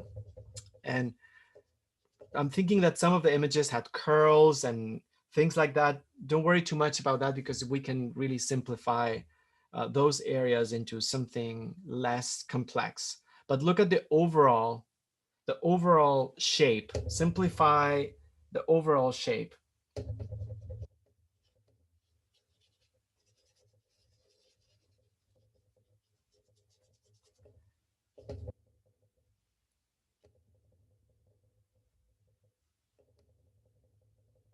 Certain highlights here, and there should be more white in this area. I'm just gonna bring, no, I need titanium to make it lighter. Yeah, to exaggerate it. I applied the brush strokes following the direction of the hair, but I need more time for the value, but I'm gonna move to the second step. And I said it was the edges of the hair, so it doesn't feel like too collage, too Lego-like. So what I'm gonna do in this case, I'm gonna build some paint on the edge from the hair side.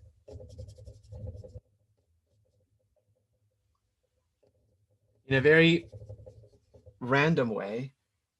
And I'm gonna bring some paint from the background in.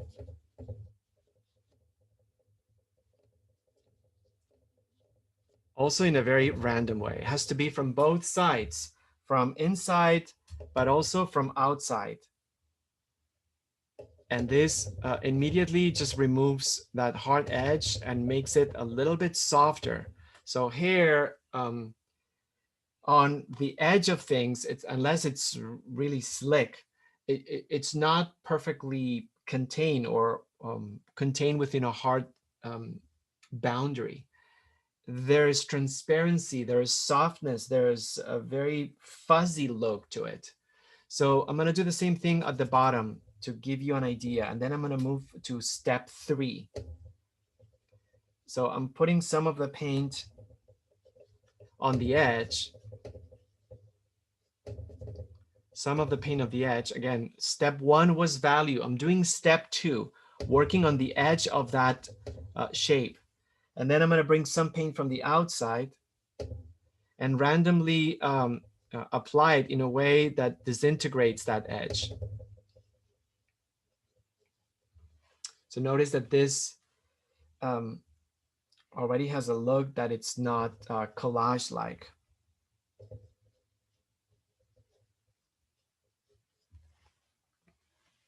So I did this area right here, and I did this area right here. I need to do all over, but I want to move to the to step number 3. Step number 3. Step number 1, again, value inside of the hair. Follow the same direction of the hair growth, or the way the hair falls, or the way the hair has been styled.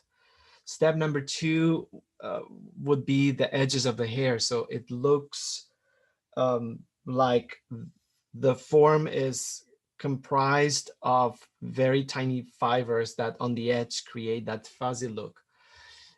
Step number 3 is the hair growth, where the hair is attached to the face, if you can see it. And also if there are any logs or strands of hair that are falling over. There's a difference between these two categories.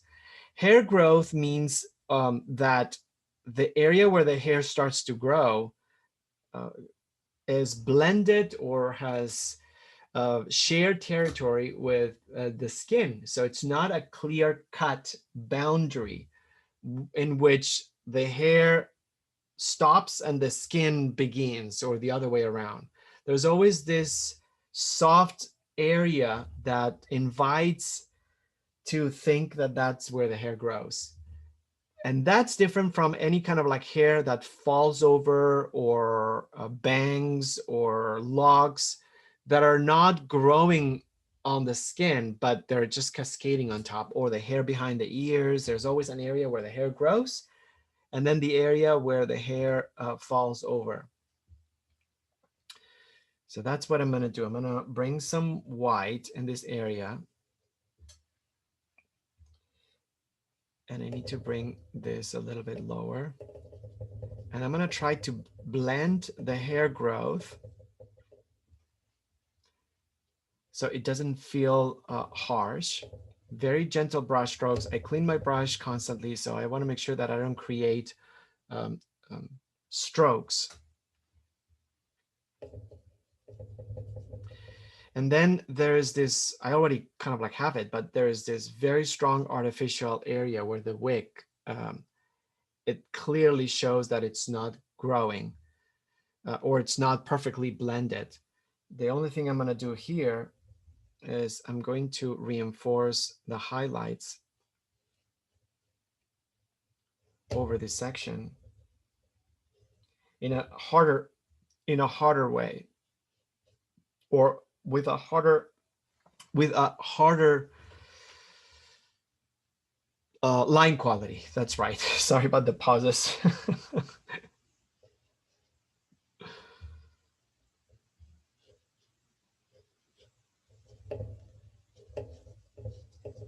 Also on the sideburn, there's fuzziness here. So that area will be blended in my painting. So notice that there's several different qualities on that side. Not to mention on the other side, the forehead is over the hair. So it shows that the hair is behind that forehead. So I'm going to bring a stronger edge. So around the hairline already, it just looks like much more developed. I created different qualities on that line. That's very important because otherwise it's going to look like Lego hair. And before we paint hair like Lego, we should be able to practice enough to paint hair that has more of an organic look, and then we can paint hair like Lego. But practice these variations and those steps, and every portrait is an opportunity to practice that, and then you can use whatever style or break whatever rules. So that was step number 3. Hair growth and edge quality of the hair. And now finally, step number 4 would be the texture inside the hair. And I'm going to switch the brush to an old one, and I'm going to do the same thing that I did with the white. And possibly what I'll do is do it with the dark area. I'm getting a dark color of the hair, perpendicular, not too much paint because I don't want to leave a stroke. The thing is that with this, I don't want to leave like a big stroke. So with very gentle pressure, following, even if there's white underneath, it still works. Following the direction of the hair style, you leave this very scratchy look. So this, it's barely visible now, but it's different than what it was before. It just creates the idea of hair texture. I'm going to try to blend this very strong contrast right here because it doesn't work like that on the image. So I'll bring a little bit of that mid color and use the same technique. Following the growth, same technique in order to blend. They're one-time strokes. I never brush it back. a little bit lighter. If you do it and it doesn't leave a scratchy look, it means that there's possibly not enough paint in your brush. It needs a little bit more. So that would be how I would just adjust the quality. There are some darker spots right up here. So what I'll do with just yellow ochre is to bring that. And then there's some lighter strokes, cleaning my brush. That was too strong. These are like almost like lines. So what do I do when that happens, when I leave a big stroke? So rather than just remove it, rather than just removing it, what I do is I bring a darker color and then I do another pass on top of it. And usually that combination of the scratchiness underneath and the scratchiness on top helps me to build even more texture. But again, this is just the icing on the hair cake. It's not the first thing we should do. Instead, is the first thing we do, because we think that that's the only way to create the illusion of hair. We have to create the illusion of hair without resourcing to texture. Texture is just the final touch that's going to bring it all together, but it's not the beginning. It's not the beginning. So that would be step 4, what I'm doing right now. Now, let's say we want to go the Russian way. Oh my gosh, I'm so xenophobic right now. I'm sorry if you have Russian descent. I'm saying this because, by the way, let me just do a little bit of a disclaimer. There's not enough talk about painting in Russia. Impressionism is very much centered in Europe, but there's a lot of there are a lot of like things that happen in Russia that I feel like they're disregarded for whatever reason. There are a lot of incredible painters, schools, movements that happen in Russia, and that should be studied. A lot of Russian painters. Anyhow, it's so strong. Painting in Russia today, it's considered like opera and ballet. People queue in museums to see shows. It's a highly regarded form of culture, more than in any other part of the world. But that also means that they're still very much anchored in classical painting, turn of the century, early 20th century. So they haven't departed from that school of painting. And a lot of academies and a lot of videos and a lot of painters that are from Russia, they paint figures in a very realistic way, but also yeah, very highly stylized, mostly naked ladies and mostly male gaze, so the ladies don't show that they're actually being seen. And then there's a lot of light effects on hair, so they paint the hair and then they bring this lit strands of hair that are in high contrast against the rest of the hair. Andrew Hyatt, I think so. Also did that with the Olga paintings, Helga paintings. I'm making a mess right now. But what I'm gonna say is that you can bring that Russian effect and it would be really interesting. And the way to do that, bring a brush that's very thin, very thin. And I am happy to say that I have one and I barely use. Don't use any medium. Lean your forearm somewhere so you have a little bit of a steady pulse. And then you can create a very fine, you can draw a very fine line over whatever you want contrast with. So I just created one right here.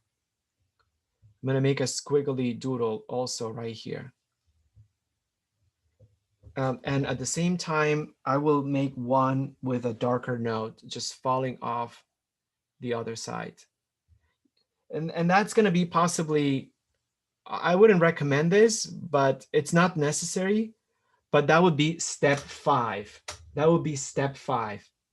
Step 5 would be those, it's not even a strand, those single hairs that either fall or off, or rather fall off, like blow off the main piece of hair, or they cascade in a single way in front of the forehead. They just bring a very dramatic, very operatic effect to the hair. I never do them, but because I feel like there's a little bit of a cheesy component to them, but they're certainly very effective if you want to create an even more exaggerated, dramatic illusion of hair. So why not? You need a very thin brush, and then you need to apply them in areas that will allow for high contrast, because it doesn't work on areas where the hair that you apply has the same color. It's not going to show. You won't see them right here, but I'll take a picture and I'll upload it so you can see that some of these squiggly lines are visible when you get up close. And apologies if I said something really silly about the Russian painters, but I just keep, I follow a few, I love their work, and I love how they paint, but once in a while they just drop those naked ladies paintings that are very specific. They're very specific. They're either in bed, there's a lot of fabric and sheets, or they're washing their feet and you see the sunrise coming from the back, and some of the hair just becomes super bright. It's a very typical image. Um, so yeah, that would be step 5, only for pros. You don't need step 5. I don't recommend it, but if you want to go there, go for it, indulge. Now, don't do step 5 at the very beginning, because that's what some people do. And step 5, it's not for the very beginning. Some people think that hair is just one strand at a time, and it's really not.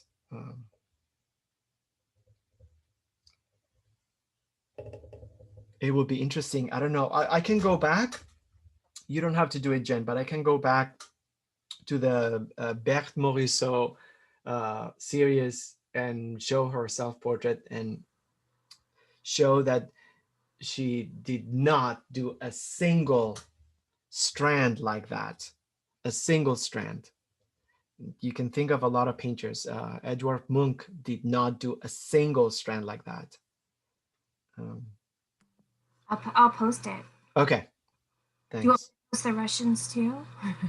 If you find, yeah, Okay. you know what I'm talking about, right? Yeah.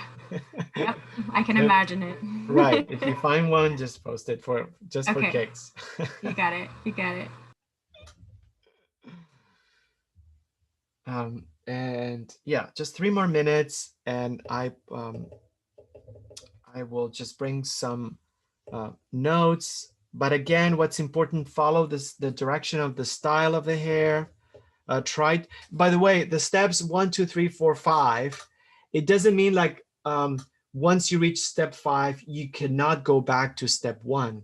In fact, what I would do is follow one pass from step 1 to step 5. You want to go to step 5, and then go back to step 1, which was volume, and see if you can develop a little bit further.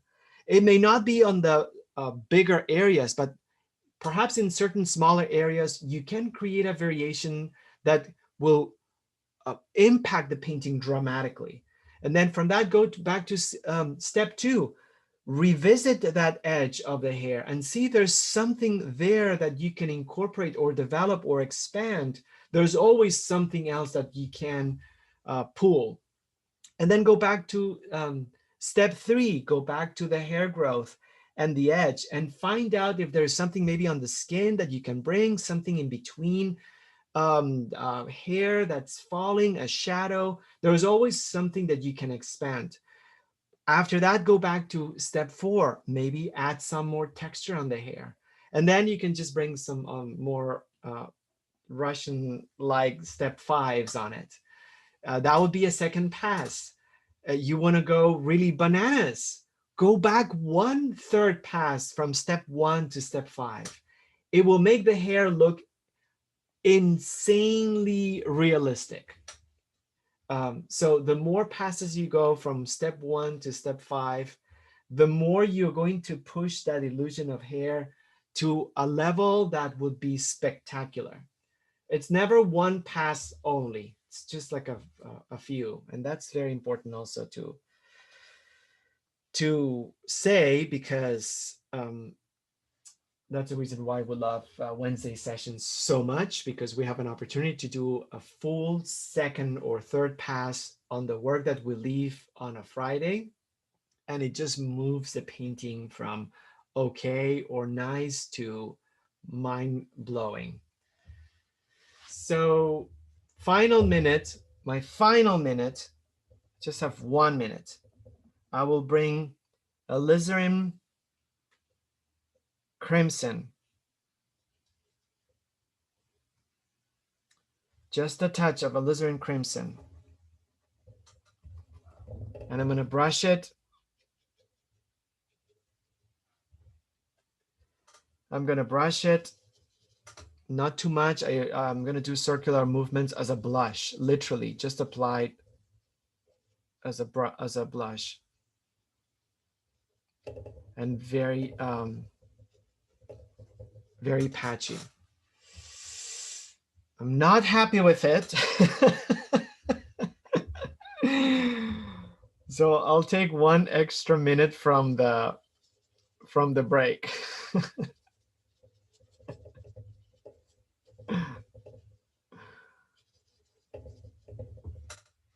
Yeah, I'm a little bit happier about it. So that would be my final perfect timing. A minute! And I just brought a little bit of the crimson, alizarin crimson, a color that we love. And I just blushed a little bit of red. I am so happy about this. I hope you enjoyed it. I don't know what kind of mood I was in today, but I hope you enjoyed the process. I tried to give a lot of information. I hope it wasn't too boring. This is how it's gonna work. Please take a picture, upload it, send it to us if you want us to do it. But it's very simple to do it on the link, the shared photo. 1:15. We'll get back. If you want to if you want us to give you feedback, just mention it on the comments or let us know, or we'll just get our head count once we reconvene. But then it will allow us to organize the remaining of the hour to give feedback. I cannot tell you how much I enjoy this. Go take a break, stretch, number 1, walk around if you're sitting, but yeah, do a lot of stretching, drink water or whatever you want to drink, and use the restroom. Bye. I'm pausing right now. All right. So, hi everyone and welcome. And I hope you had a little bit of time. 10 minutes just fly.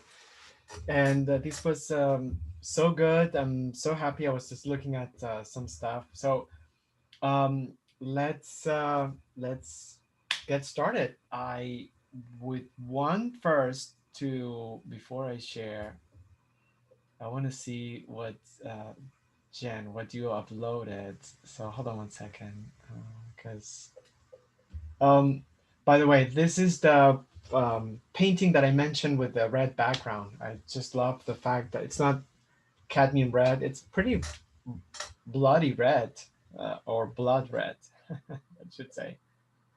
Um, and I think, let me just say one thing. Hold on 1 second.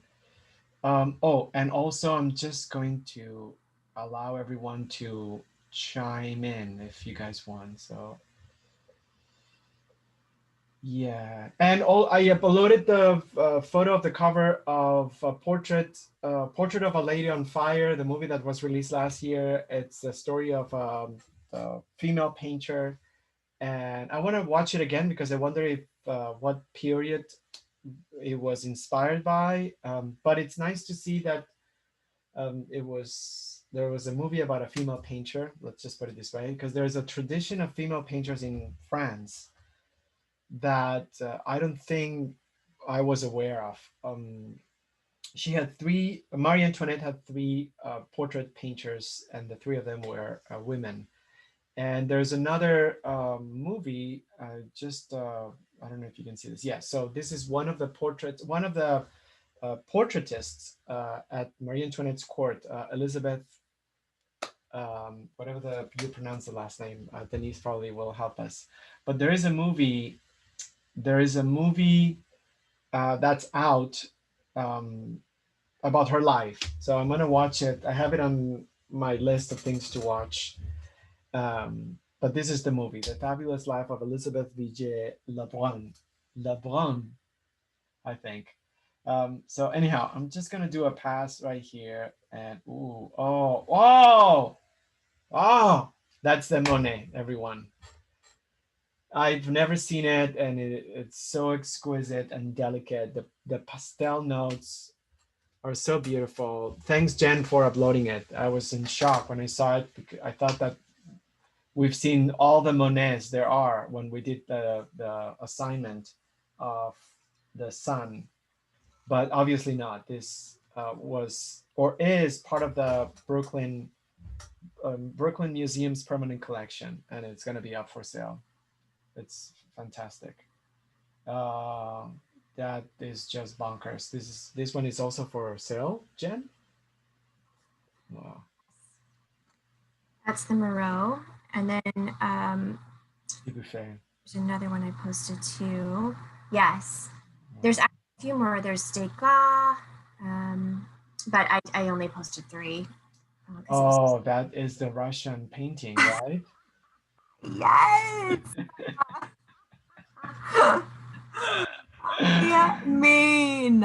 Ladies, do you just find yourself in a dress, in your heels, just putting your hands in your hair? Yeah, that is exactly the style that I was referring to. And yeah, so unfortunately the hairs are painted in a certain way. I'll find one with when the model is washing their feet, and but yeah, can you see these strands? I mean, I cannot but these single strands kind of like flying away and creating, but yeah, that's the style. So that's hilarious. Yes, to this, Bech Morisot did not use any of that, any technique like that. So look at the way the self-portrait. I love this photo, Jen. It's really good because it's usually hard to find a good photo. There's a lot of purple, but I think this is very good. So this is the way she painted her hair. Bold strokes, no fine line growing anywhere, and it's much more authentic, stronger, and interesting. This painting, I'm obsessed. I'm obsessed with this self-portrait. I love the yellow ochre. It's so incredible, and we never talked about this. Sorry to deviate a little bit, but look how she painted her color palette. This is her actual color palette. Look at the hand with just a few strokes of red. This is the brush, and this is the whole of the palette. I am blown away. And from a distance, you can barely tell because you can only kind of like see. Um, oops, sorry. But we never got a chance to talk about this painting, this part of the painting, her color palette. Oh, this is so good. All right, let's just see the yin. I don't know how to pronounce it. It's the same. The tint is different. Yeah, the tint is different. So this is supposedly the same. Oh, wait. So Right. So they're saying you can make this yin min blue with cobalt oh, and ultramarine, like a certain percentage of each, Okay. that purely it looks like that. But when you tint it, yeah, you can see the Right. Yeah, the difference. And I yeah. can see that reddish tone. I can see it right now. Yeah, I can see that it's a reddish blue. It's Wild. beautiful. That's definitely something I've learned in Tuesday's classes is how important the tint is and how it really Right. pulls out the true color. Mm-hmm. Yeah. Yeah, yeah, yeah. Perfect example. Asphaltum. I love this color. Can we talk about the tints and the tones? This is the color that I had no idea. Very old. One of the most popular colors of the 18th century. Um, I am buying this color, you guys. I love it. I think it's a mixture of the raw umber and the burnt sienna combined, but the tint is just beyond, and the tone tint is with titanium white. The tone is with Portland medium gray. These two colors, just with asphaltum, are fantastic. And then this is the brown pink. Yeah, the brown pink. When I heard of the name on the podcast, I thought it was gonna be some kind of like pink, but no, it's very brown. It's very brown, but it could be a good addition. I'm gonna buy it too because I like to have these colors there. Brown pink. Oh my gosh. I mean, tints again, the tint and the tone, it's just beyond. These colors are so beautiful, so beautiful. All right, thanks for posting the steps. I'm just gonna organize them. I'm gonna go over, let's just I can tell this is Sarah Jennings, right? Yeah. Yes, or possibly. Yes, well Okay. done. All right, so this looks amazing, and I'm not gonna look at the photo yet. I'm just gonna pause this. But composition, I like it.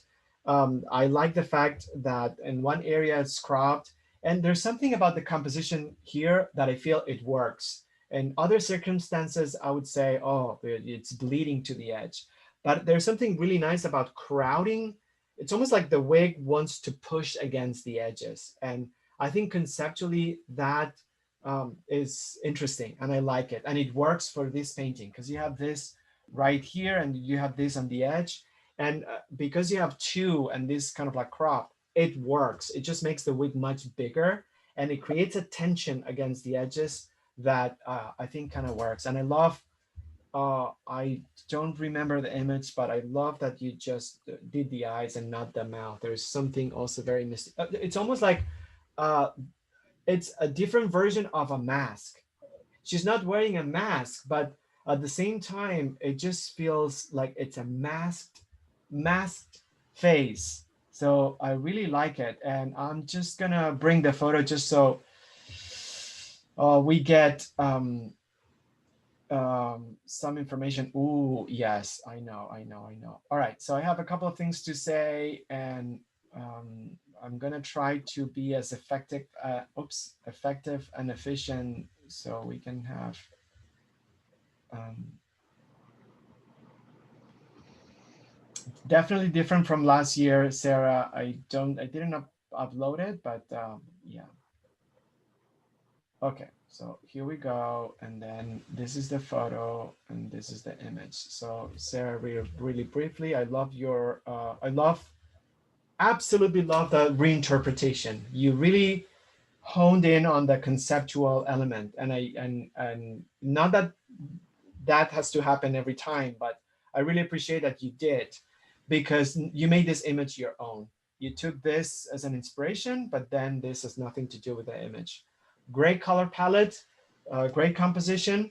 So in regards of the technical elements, the only thing I would say is that these lines feel very strong and it almost take the spotlight too much in regards of the texture of the hair. So I would change the line quality. I'm not saying to remove the entire line because it wouldn't make sense, but I would definitely soften certain parts, even break it up. Mm-hmm. So it just doesn't have this really strong stripe quality. And in regards of the face, I think the face, it looks beautiful. So let me see. I would possibly, I love the cerulean blue. Love the cerulean blue on the background on this side, just on this side. I would possibly work on the, if these are ribbons or flowers, I don't know, but I would make them either flowers or ribbons. And if they're flowers, I would just develop that on Wednesday a little bit more. Because I think it would be nice to have flowers there. But excellent, amazing, love the palette.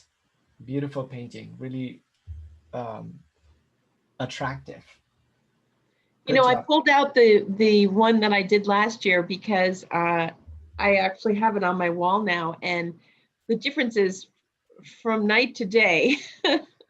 It's really not even the same project, but it's taken me so long to totally embrace and understand what you mean by painting with intention.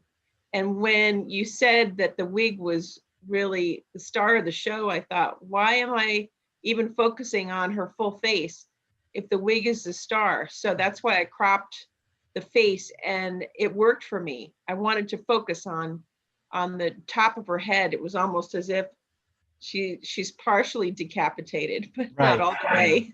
Yeah. No, I think, and there's the sense of like almost what I think conceptually is beautiful, that you almost brought the sense of anonymity. This could be any woman. So Mm-hmm, mm-hmm. just the eyes removes the encouragement to identify the person or associate the person with an individual, and you open it up to anyone. So to me, yeah, I just brought your image from last year without your permission, but I hope you don't mind. I think it will be. I think it's a beautiful painting, and I love the face, by the way. So let's just put it side by side, and so everyone sees. Yeah, I think it's incredible. Look at this. It's amazing, and I love the landscape orientation. But this, you took it to the next level. This is, yeah, this is a year after painting. Thanks for the notes. I look forward to working on it. Perfect. Thanks, Sarah. And Darlene, my gosh, this is so amazing. Okay, so let me just do one thing. First, I think there's some other, no, this is it. Okay, perfect. All right, so, oops, sorry guys. Let me just turn this off 1 second. Oops. Sorry, this. And I am I, okay. So I don't know if I'm recording or not. Jen, am I recording this? I don't think so. Yes, you are. Okay, perfect. Yeah, thanks. So let me see, Darlene. Uh, which one was yours? There it is. Okay, perfect. This one right here, right? Yeah. Yeah, okay, good. So let me just bring this really quickly right next to it, just to get some information out of it, but not because your painting is better than the photo, in my opinion. But all right, first thing, composition. I think it looks great. I love that you exaggerated the neck, exaggerated in the sense that it's more elongated and a little bit narrower. And to me, that works. I also love the fact that the way you had the composition, you give enough space on all corners, but it's a slightly off center, but it doesn't feel off frame, which is the difference between both concepts. So love the palette. I like the paleness and transparency of the color. I like the expression of the face. I think it just looks amazing. Okay, I would work. There's something really nice about the transition on the hairline. It's really pale and very similar to the forehead. And then it kind of like fades towards a little bit darker on on the top. So I feel like I would make this a little bit paler. So um, if you wanted to, I overall, I just love the painting. And let me just say this. This has a component of illustration in the sense that I remember some of the caricatures that people posted of her at the time, and uh, the colors remind me of those caricatures. So I think conceptually, this is something really interesting. The fact that the painting has this transparent quality, almost like a watercolor like. I really like it. I think it works visually and it works for me conceptually. But if you wanted sort of like to make notes of things that I would work on, it would be the opportunity of bring different values on the hair.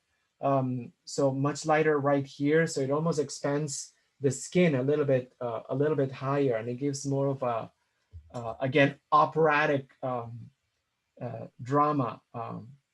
I would possibly, so one area that I would work is the jaw. So I like the neck being this thin and long, but I would possibly work on this area right here. I think I would just rein in the chin a little bit, so it's a little bit more petite. Um, and because right now the mouth is really close to the nose and it works, and then there's a lot of space between the mouth and the chin. I like it. I would not change it, but it's something that if you wanted to tweak, I would just mess with it if you want it a little bit. So there's more of a distinction between or a definition of the area of the chin and the jaw, a little bit more defined. Yeah. And especially I would possibly, I would do the ear, which is something that I didn't do because I just don't like doing ears. And then, but I would just bring maybe the background, trim it a little bit. So the ear is a little bit closer to the face.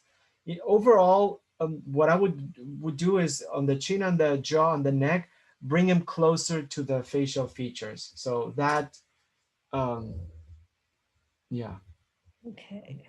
I wouldn't say that's necessary because I love the way you translated it. There's something spectacular about it. But if you wanted to work with it, those could be good areas. Thanks. I have to say that I invested in better, higher quality brushes, and that problem I had with all the dripping, I had much more control this time. Are they like hard bristle, soft bristle? It's the one you recommended, that's the Tadaki or whatever. Really? You recommended these brushes to me. They are amazing. It made a big difference. Yeah, they are amazing. Because I was using something Princeton. Right, yeah. 12 and everything was dripping, and I just had so much more control this time. Yeah, I thank you. Maybe we should talk about brushes another time. Tadami or whatever. It's an Escoda, Tadami, whatever. Yeah, I forgot. Is it? I forgot. I have it right here, but it's blurry. Modesta, Modernesta, or something like that. Yeah, okay. I'm in the other room. I don't have. Okay, no, never mind. All right, well, thanks. Yeah, I'm glad. Yeah, it's important to have, if you can, a couple of good brushes. Yeah, for when you need them. It made a big difference. So don't disregard the old ones. Keep the new ones, yeah, for a specific reason. Treat them like really well. But then the old ones are your go-to brushes to fill, to set foundations. Yeah, so I rely on the old hairy brushes, and then I use the fancy ones for touch-ups. Yeah, except that the large one, the size 12 I was using in the old brush really was causing, I realize now My other ones are fine, but that particular brush is Perfect. causing no problems. Great. I'm so Thank, happy about this painting, Darlene. It's just beautiful. thank you.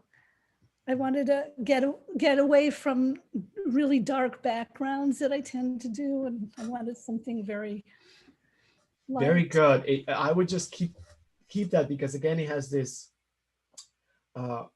look of illustration, and I'm saying this as a compliment, a conceptual link between the illustrations that were done, to portray her a certain way, and then the way you painted it. It has a aged look also because of the purpley tones that really works well. It's beautiful, very original.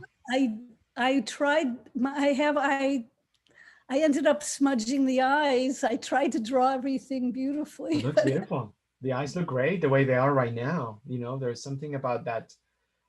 They're very expressive. They don't have to be super drawn. So to me, that works. Yeah. Well, thank you. I love this assignment. Thank you so much. I'm glad that you had an opportunity to do it. That makes me so happy, and I love the painting, Darlene. I just Thank, yeah. Thank you, and thank you, I thank you. love you. It's likewise. Yeah, it was excellent. Yeah, I can wait for Wednesday to develop it if you join, and then see what we can touch up. So Thank you. fantastic. Awesome. So I'm just gonna, oh, this is just like looking so good. Um, Denise, wow, that looks amazing. Okay, so I'm gonna pause this and bring the image. It looks better than the photograph already. I know exactly which image you picked. Something very challenging, I have to say, because anything with profile has an added um, difficulty because we don't have the other side of the face to rely on in regards of balancing or creating a mirror image. So I'll feel better about the way it's a little bit too elongated. yeah, no, I think so. This is the photograph. I actually love the elongation. There's something a little bit more poignant about the expression of the face with this pull. It almost feels like the hair pulls the muscles of the face more so than on the figure, which I like more on the painting actually. So a couple of things. Composition wise, brilliant. I think it's amazing, and it just uh, these compositions are very unusual because we're just essentially we're not showing um, below the neck. And on a traditional portrait, this is a very important part of the portrait because it's always good to anchor the neck on the upper torso. It's a way of like anchoring the entire composition. So we are already departing from that traditional composition and bringing something a little bit more exaggerated. So in that sense, to me, it's important to take care of the rest of the composition so it feels um, overall more modern. So it works for me. There's enough space, and it does work for me. And so a couple of things that I stand out. Number one is that I love this Prussian blue color in the background so much. I think it's so good that I feel like this one, even though it's on the photograph, I'm not sure if it helps the wig to stand out because since it's similar in temperature, I just feel like you have something so elaborate and intricate on the curls right here that I would contemplate and consider what kind of temperature you want. You could bring something similar to the Prussian blue to create color contrast, but I feel like if you wanted to stick with the idea of having another visual plane in between background and figure, this feels more of a reddish, almost like orangey note. So perhaps you could keep this cast, but enhance or change the temperature slightly. That's exactly what I was going to ask you because I feel like that brown is really distracting. So I might, and I love the blue, and it kind of gives it sort of I think it gives it kind of a Byzantine look, that blue. And so maybe I want to just bring the blue over and just do it dark, maybe a darker version of that blue. I think so. I think so, because what you could do, you could play with variations of that blue in the background rather than incorporating a new visual plane. I think Right. it's just going to keep it focused on the figure. And I think conceptually as well, you bring, to me, it reads or it brings the illusion of that figure being outdoors. So it's already Right. a lower point of view almost. We're looking up in a sense, or you would exaggerate that a lot more. So I think conceptually would work, and I think compositionally would reinforce what you have. And you can always play with variations Yeah. of that blue. Yeah, I like the kind of green on the lower right. It kind of goes blue and green, but the top part looks like a really classical landscape. So I was thinking maybe, yeah, bring it down on the other side too, and forget about that door or whatever it is that's behind her. Yeah, I would. I would definitely do that. Yeah, I think the face is exquisite. I would soften the other eye a lot more. I just feel like this is so difficult to do because it's really tiny, and it's easy to get caught up in trying to define the other eye. But I feel like you have such a strong side of the face that Right. this um, interferes or too much, I would say. So Lighter, yeah. soften it even more than the photograph. I mean, if anything, I would just bring more the eyebrow than the actual eye. I think that's possibly more important than having the eye. So very soft, almost as the softness of the eyebrow would just bring that tone on that side. So then you push it back already. If I put the cursor on top of it, it's just pushes it back a little bit. So Yeah. I would work on, yeah, I would just soften that. And I think I would just, yeah, I think the rest is just fine. I love the highlights on the face. Possibly I would work on the gorgeous transition on the wig from the darker brown at the bottom, and it just slowly fades to something really pale. So I feel I would just enhance the transition. Maybe even make it the top a little bit even lighter, but Yeah. then bring in the darker a little bit. What do you Okay. think? Yeah, love it. Yeah, that's a good idea. I put a little yellow in it. I liked that too once I did that. Gave it a Yeah, little more. because it does have a green cast. If you try to isolate that color, there's a lot of green in there. There is, isn't there? Yeah. So perhaps the yellow could help, but even bring a third note meaning not green, but something that would just cast it as almost like brassy. Because what you would do is you would create an interesting color contrast of temperatures between this cooler effect on the wig and warm skin tone. Right. The skin tone's very warm, very pink and delicate. Yeah. Cool. Okay. Awesome. Awesome. Great Thanks. job. You Super feel much excited. better about it. It's beautiful. It's just exquisite. You need to do more portraits, Denise. Thanks, Julia. Yeah, I love your portraits. Thank you.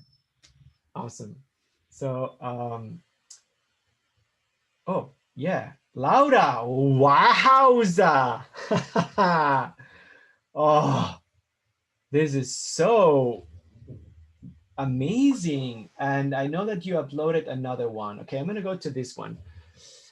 So I love the fact that you did landscape. I love the contrast of the way you treated the textures. There's something really cool about this drawn and underdeveloped wig, and then the way you did the skin tone. I think it's close to being done, honestly, because I don't know if you want to develop the background a lot more, but I'm gonna bring the photograph and see. Yeah, I'll pause this and see what that looks like. But oh yeah, it's a paper one, right? Oh, Yeah. So beautiful. All right, so I can tell you already a few things that you could do. I think. Okay. Because I know that you like to do textures, and especially coming from the pomegranate, the metallic element and stuff. But it's up to you. So here, there clearly, I could categorize this into two components. One is strictly monochromatic, which is the clothes, the wig, the background. It's pale gray. There's no color, and the color is only on the face, only. So I think clearly that I would just follow that if you you know, and then you can interpret it if you want to interpret color a little bit further. But I think this is a very good idea to just keep the color on the face. By the way, I love the face so much. It's very expressive, and I like uh, the if you allow me the distortion. But I'm saying this in a very positive And complimentary want way. more of that. You know, who that's a challenge in this journey. No, but I just love the fact that, you know, for example, distortion. What do you mean? I mean the mouth being so petite, the eyes being so big and far apart, Mm, things being almost like stretched horizontally. It works to me. It's so much mm, more interesting than kind of like the vertical stretch on the photograph. To me, it really works. So you could treat the background very cubist-like or very abstract-like if you wanted to. You could develop it a little bit further, but you could use a lot of white and just go all out. Try to bring some abstraction, because I know that you love playing with abstraction, and perhaps this could be a good opportunity to reinterpret the wig your way. I don't know if I would just go exactly like that. mm. Um, it could be interesting as well to just follow the same structure. But the bottom line is that I would keep the face realistic and then the background artistic. Okay, I like that. Okay, I just uploaded another one that I was starting to do the hair. Because yeah, I don't know if you Oh, can pull it real quick. yeah, yeah, yeah, I yeah, yeah, yeah. have everybody waiting. No, no, no. So I did want to keep it monochromatic, everything except her face, like exactly like what you said. Oh, this is Um, amazing. so I think I am gonna keep doing that. But thank you for giving me the liberty Yeah, and the thought of like going a little bit more like free with the hair. yeah. This looks really beautiful, and it looks beautiful. Yeah, I would just continue because, but be more like free as you, yeah, be more free in that sense, because I think there's something about that, the energy there, just kind of like a pent up energy in the wig. It's almost about to explode, Oh, I and like I that. really like that. Oh, I like that, Julio. It's oversized, and you know, it looks like, you know, it's going to pull her head down from behind. So there's something really good about that. So the whip up some texture there. So maybe that's going to create you're going to wind up that energy even more. So, and Mm, it's going to create a nice contrast between all that pent up energy and the delicate phase, the very, okay, very innocent phase. So conceptually, that could work really well. I like that, Julio. Thank you. And also, maybe we could touch. I decided to buy these like water soluble oil paints that I've been wanting to try for a long time, Tell and that's us. what I'm doing right now. I'm missing a couple of colors, but I'm gonna see what it does. I mean, it's just So easy. far, So far, it's easy because I just mix like if it was acrylic. So I just like rinse my brush with water, and then the only thing I just have to get more colors, and then if I want it to fast dry, there's a medium um, as we would have in oil. But yeah, so I'm okay with it. yeah, I'm okay with it so far. We'll see. good, Just interesting. wanted Well, to say. report back, because I've never tried it, and you know, I know that some people have, and let us know. Maybe that's something that could be the best possible option for someone who doesn't want to use oil. Maybe someone Right. who is comfortable with acrylic and want to The just move. cleanup. Yeah, Clean yeah, maybe good. I may move to the next because there's something about the fluidity of the oil that I think it just works really well. And it has a different effect. So perhaps, yeah, let us know. I'm excited. Okay. Thank you. Thank you, Julio. Thank you. Awesome painting. Gives me chills. Thank you, Julio. And speaking of Dina, yay! So I'm excited and wonderful. Thanks, Dina, for painting and for creating this incredible, so different from last week. So Yeah. what I'm gonna do, oops, I'm so sorry. I just, I paused for everyone. Sorry, really quickly. I just paused the share and I didn't share the effect of what Laura was talking about. So this is the initial work on the white. So sorry, I just, and then I'm just gonna go back to you, Dina, and then right now, what I'll do, I'll pause this, and I know that you brought in, you uploaded the image. So let me see if I can, oh, I can find it. Um, uh, oh, I don't see it. So did you upload the photo? No. Yeah, I did. Oh, yeah, yeah, yeah, yeah. Right here. Okay, perfect. And then what I did was I actually superimposed one of her portrait pictures, one of the ones that was in her biography, that was a painting of her, and I put her face on my reference. I didn't upload that one. Okay, okay. But that's why her face looks that way. Oh, perfect, Right. perfect. So Um, great, perfect. Good idea, actually. I think that's a very good idea. So to make it even more like your own, perfect. Um, I also love the fact that I mean, you really pull the wig like super, super tall, and I think that conceptually it's really good because it exaggerates and it defies gravity. So I think that's a very good idea.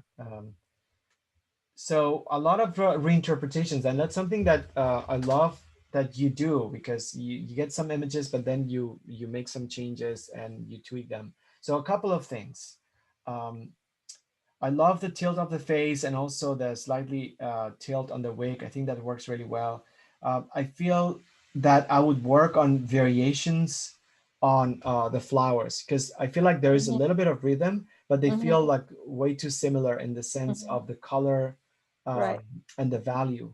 So I love the fact that the wig is tilting one direction, and then the flowers are almost like pulling that wig on the other direction. So there is a counterbalancing act between the volume of the wig and the flowers.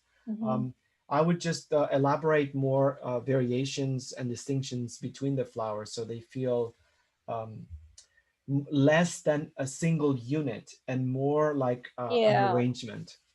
Break it up. I have to break it up. I think there are too many of them. And yeah, I have to make, yeah, I see what you're saying. Yeah, it looks like a big giant corsage. You know? No, no, no, no.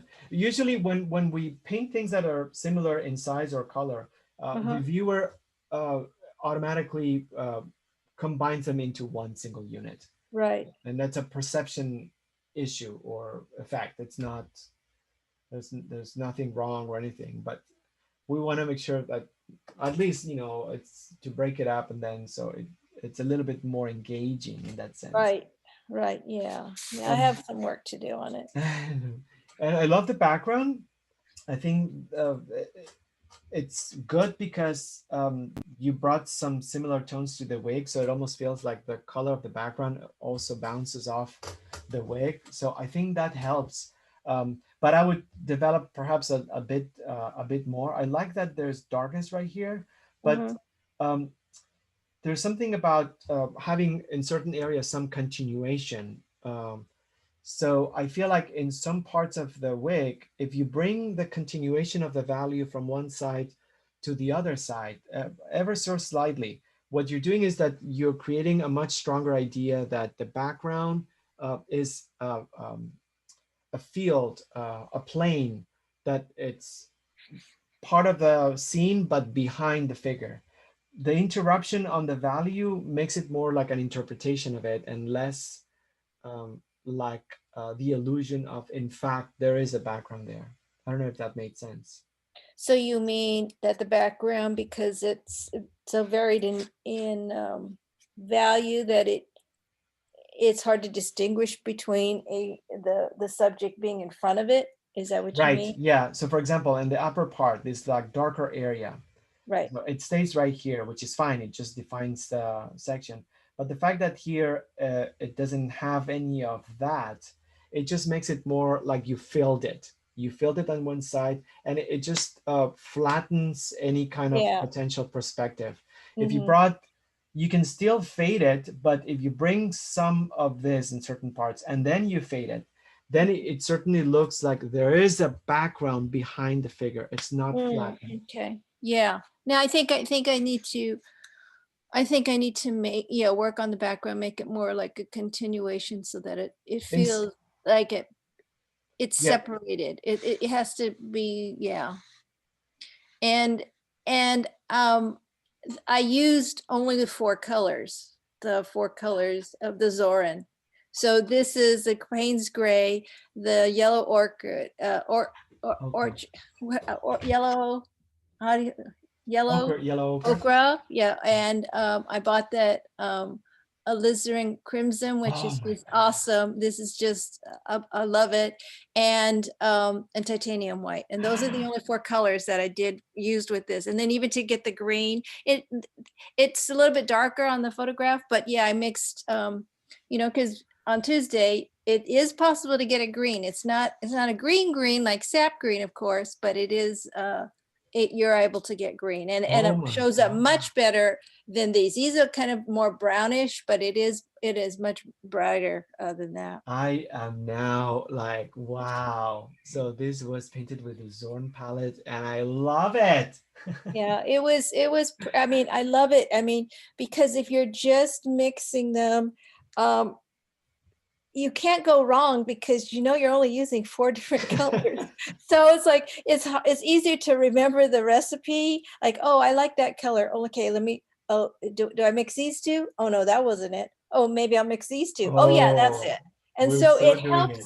it helps you, as opposed to when I would have like maybe titanium buff, and I would have burnt sienna, and then I have Payne's Gray, and then I have a red, and it's like, oh my gosh, I can't remember what I used to get what, Right. So.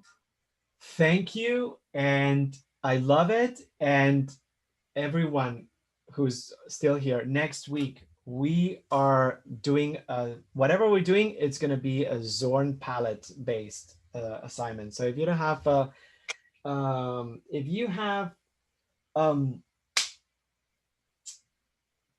what's the red? Cadmium red. But you can use the alizarin crimson, but I think the Zorn had like the cadmium red. But yeah, either or. But yeah, it's gonna be just four colors. So I'm really excited because I just can't wait. It makes skin. I mean, it just the colors that you could get for the flesh is just beautiful. I mean, it really And nice. easy, right? Very easy, because I was using the titanium buff with burnt sienna, how you said that's a really great go-to, which it is. I mean, a titanium buff and mixing with white and variations of the burnt sienna, you can get a great great skin color. But it was just like a level above, and you're using Wow. what I did was I mixed the yellow ochre with the very little, and with the Elizabeth, that's a Alizarin tongue crimson. I twister, know, I yeah, know. and white, variant, Yes. and white, Yes. and again, I Boom. did all the hair colors just with the palette, the Zorn palette. Beautiful. Beautiful. I can't believe it. It's just so awesome. I'm so excited. Thanks for Well, I sharing was that. excited. I know you said you were going to make it next week, but Yeah. I thought, well, You didn't Good. really, you didn't dictate that it had to be regular palette. So I'm going to just use Zorn palette today and see how it turns out. So, Good job. I but love it. And now I'm jealous, but next week we're doing Zorn palette, yeah. And thanks for teasing us because I now want to do it even more. Yeah, yeah. I guess it would be just as great to do it for still life too. I Yeah, mean, yeah, it yeah, doesn't really matter, but I know you're saying that he did a lot of people, right? yeah. He It's painting better a for portrait. portrait. Yeah, it's And mostly. so I just was happy that I could work on it, but I've got work to do on it. I'll spend the rest of the day today, and thank you for the tips. Dina, always a pleasure to have you, and thanks so much for sharing your process. And like Darlene says, I love you too. Aw. Thank you, Jen. Love you too. Aw, thanks, lady. Love you. Oh my gosh. Julie. Whoa. Oh my gosh. Okay, amazing. Let me just pause this. Oh, I'm so sorry. I'm so sorry. I didn't have it paused. I don't know if people saw Dina's before because I had it on pause. But anyhow, so this was her image, and I'm just gonna go to Julie. This is just extraordinary compositionally. I love the movement of the eyes. It's like there's something really again, I'm gonna use the word poignant. I don't know. I'm just I think that fits because she has like a 3/4 perspective, but the eyes are looking at us. So there's something really strong and intentional. Yeah, I picked about it because of that, because I thought your whole mini talk on her and how she was sort of has been really scorned through history. And yet maybe she really wasn't that bad and she was awfully beautiful. right. Well, that's why I picked this one. But yeah. Yeah, no, I agree. I think let me just bring the image really quickly. So I'm just gonna, and then we can go. I love the composition and also the relationship between the elements, but I'll just bring the image just in case. Oops, did I miss it? Hold on one second. It's in there somewhere. Okay, yes, got it. So oh yeah. I'm gonna bring it. Okay, so, and I like the way you build the bone structure. I think that's also very remarkable on the painting. Because I think that's something that's hard to do because we don't have that much time and there's a lot of hair. So I think this is the image that has the most bone structure contrast. So I really like it. And also, yes to the background. There's something that I really like about the background having the same tonality almost. It makes it very inviting and soft. So conceptually, I like the softness of the palette, very high key, which means really light colors, and then the expression, the expression of the face, incisive, look on her eyes. So I love how you build the neck. There is the rotation, very nicely done, coming behind the ear. Perfect. I like the fact that you removed any elements on the neck. I think that's beautiful. I like the lips. This is very good. So let me just see. Well, if anything, like I would possibly bring a little bit more shadow underneath the flower arrangement, because the flower arrangement sits on top of the hair, and it creates a certain absence of light underneath, and it just helps the flower.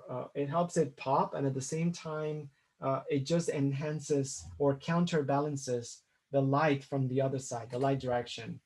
So if anything, I would possibly good point. Darken a little bit, especially not so much on the neck because I really like it. And I had to compliment you because when you use color, I see that you use a lot of dark notes and like last week you really created a lot of like dark areas. So this is a huge departure in that sense, and I compliment you for it, because I think it's good to kind of like change and have variations. So I wouldn't make it dark, but I would certainly behind or below the flower arrangement, I would possibly just bring some of the, even these gray notes Right. on this area. So just so it pops a little bit more. So there's Okay. something really nice about that. And then having the cheekbone almost with the same size and color in a diagonal way on the composition. Good idea. Okay. Um, I wasn't sure about the background if I should go darker. You know, I started down the right side and then I went, oh, I don't know. I wasn't loving what was happening there, but can I just leave it like that? I mean, think so. I think it works, Julie. I think it does work.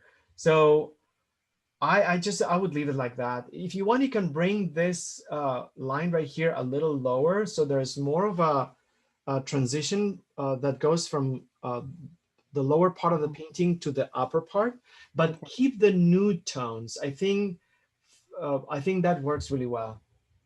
Okay. So keep the bottom light, and then what I would do, maybe even lift this a little bit more, make it a little bit lighter. Okay. So Yeah. there's more of a correlation between the transition on the left side to the transition on the right side. And it's gonna make the back of the hair also pop a little bit more over Okay. the background. Good idea. But the nude color, it's exquisite, it's perfect.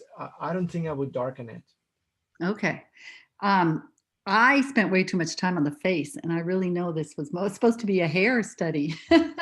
So I didn't really do that much with the hair, but I loved how you talked about it and using that dry bristle. I thought that was very helpful. So if you want to just, this would be a matter of time, because I don't think you need to change anything at all. So if you wanted to just spend a little bit of extra time on the hair, and then, for example, based on what we were talking about, I would possibly dissolve the edges a tad more than what you have.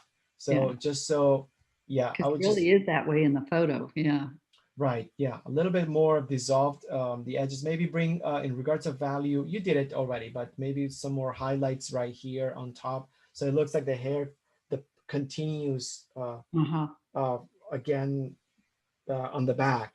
The way it's right here. So a little bit of a lighter okay, that's good. touch-ups. And then what I would do on the face, I think the face is excellent. I would, if you could, I would soften a couple of things. I would soften a tad the area of the nostril, just a little bit. You could, I think I would bring a color more similar to the back of the neck and even her temple, to just like dilute it or soften it a little bit. I think that it's just gonna it sticks out as it is. Yeah. And then maybe I feel like there's a very strong contrast on your painting between the white and the dark of the iris. And I would soften, maybe the white could be a tad softer. Okay. Warmer. Yeah, because I feel like that comes forward a tad too much. Okay. So I would, even this this eye could be a tad softer too. Okay. Even if it's not on the photograph. Right. No, it'd just make it more comfortable.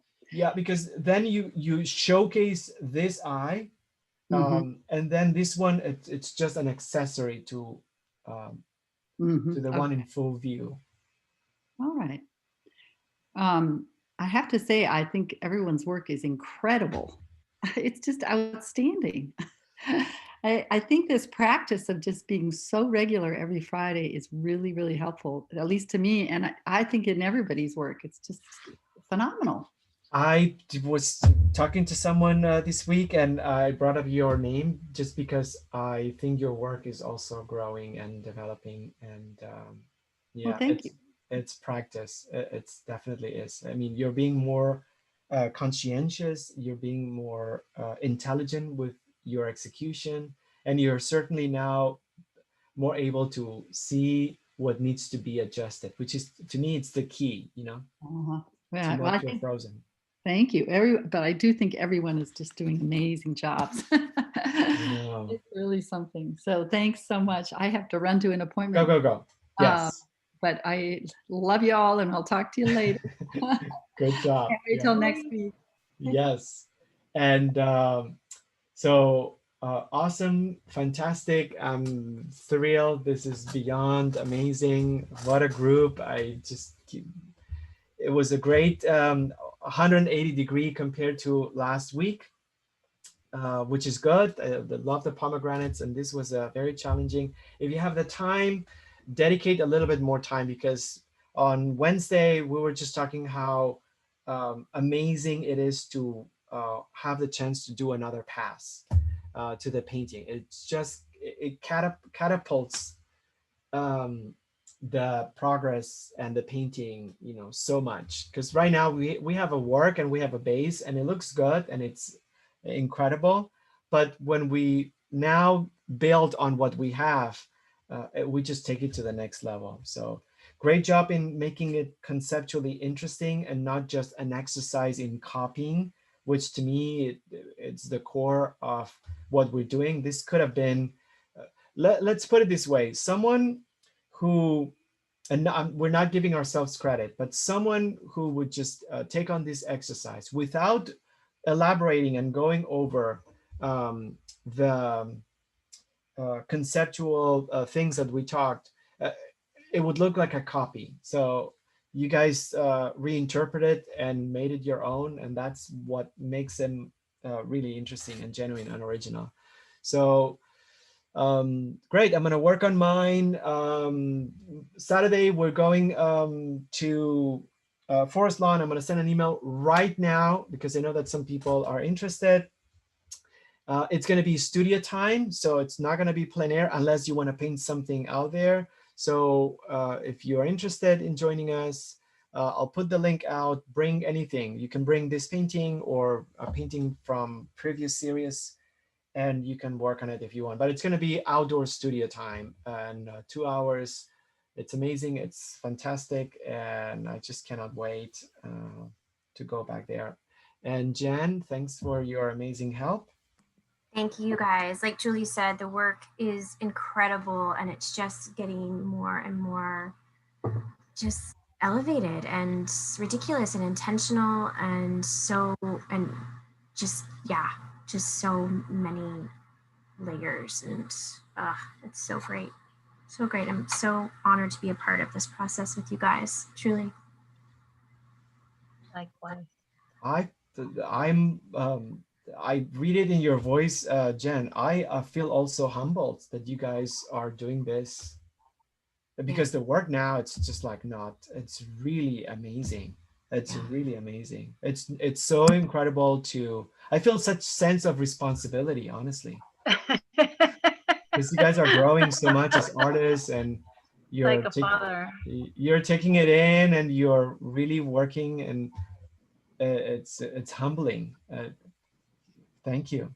We're filled And with that's gratitude. why we love you, Julio, as Arlene says. Well, and Jen. You put so much time, both of you put so much time and effort into collecting everything we need, tips and tricks, background, themes, everything all together. It's a combination of all your efforts. So we all want to make you proud of us. Oh. So we're trying really hard. We're trying really hard to show you fruits of all your efforts. Oh my gosh. Well, we are proud. Yeah. And, and at a personal level also, I'm learning a lot. I'm learning, it's nice to dabble in art history and see paintings from a different perspective. And then I feel inspired to do things differently on mine. So I learned from you guys, obviously, but also from, looking at other people's paintings, stories. It's nice to be engaged in a story that's different from everything else. So I just feel like this is our field, that we can discuss and bounce ideas back and exchange and share. It's so nice. It feels nice. It feels really nice, especially during this time that it's so easy to feel overwhelmed with what's going on. Mhm. So thank you. Yeah, thank you. Thank you, Jen. Oh, thank you guys. Thank you so much. Thank you, Jen, for sure. Oh, so have a beautiful rest of the Friday. Upload. We'll give you feedback. Share with us any news or anything if you feel compelled. If you find something related that you think it's gonna excite us. I'm gonna go to the art store and try to find the asphaltum and all those colors, and then. But yeah, have the best weekend. We're here for you. We're reachable, and yeah. So until next Thank time. you. Thanks, everyone. Bye, everybody. Bye, Nice to see guys. everybody. Happy Bye. Friday.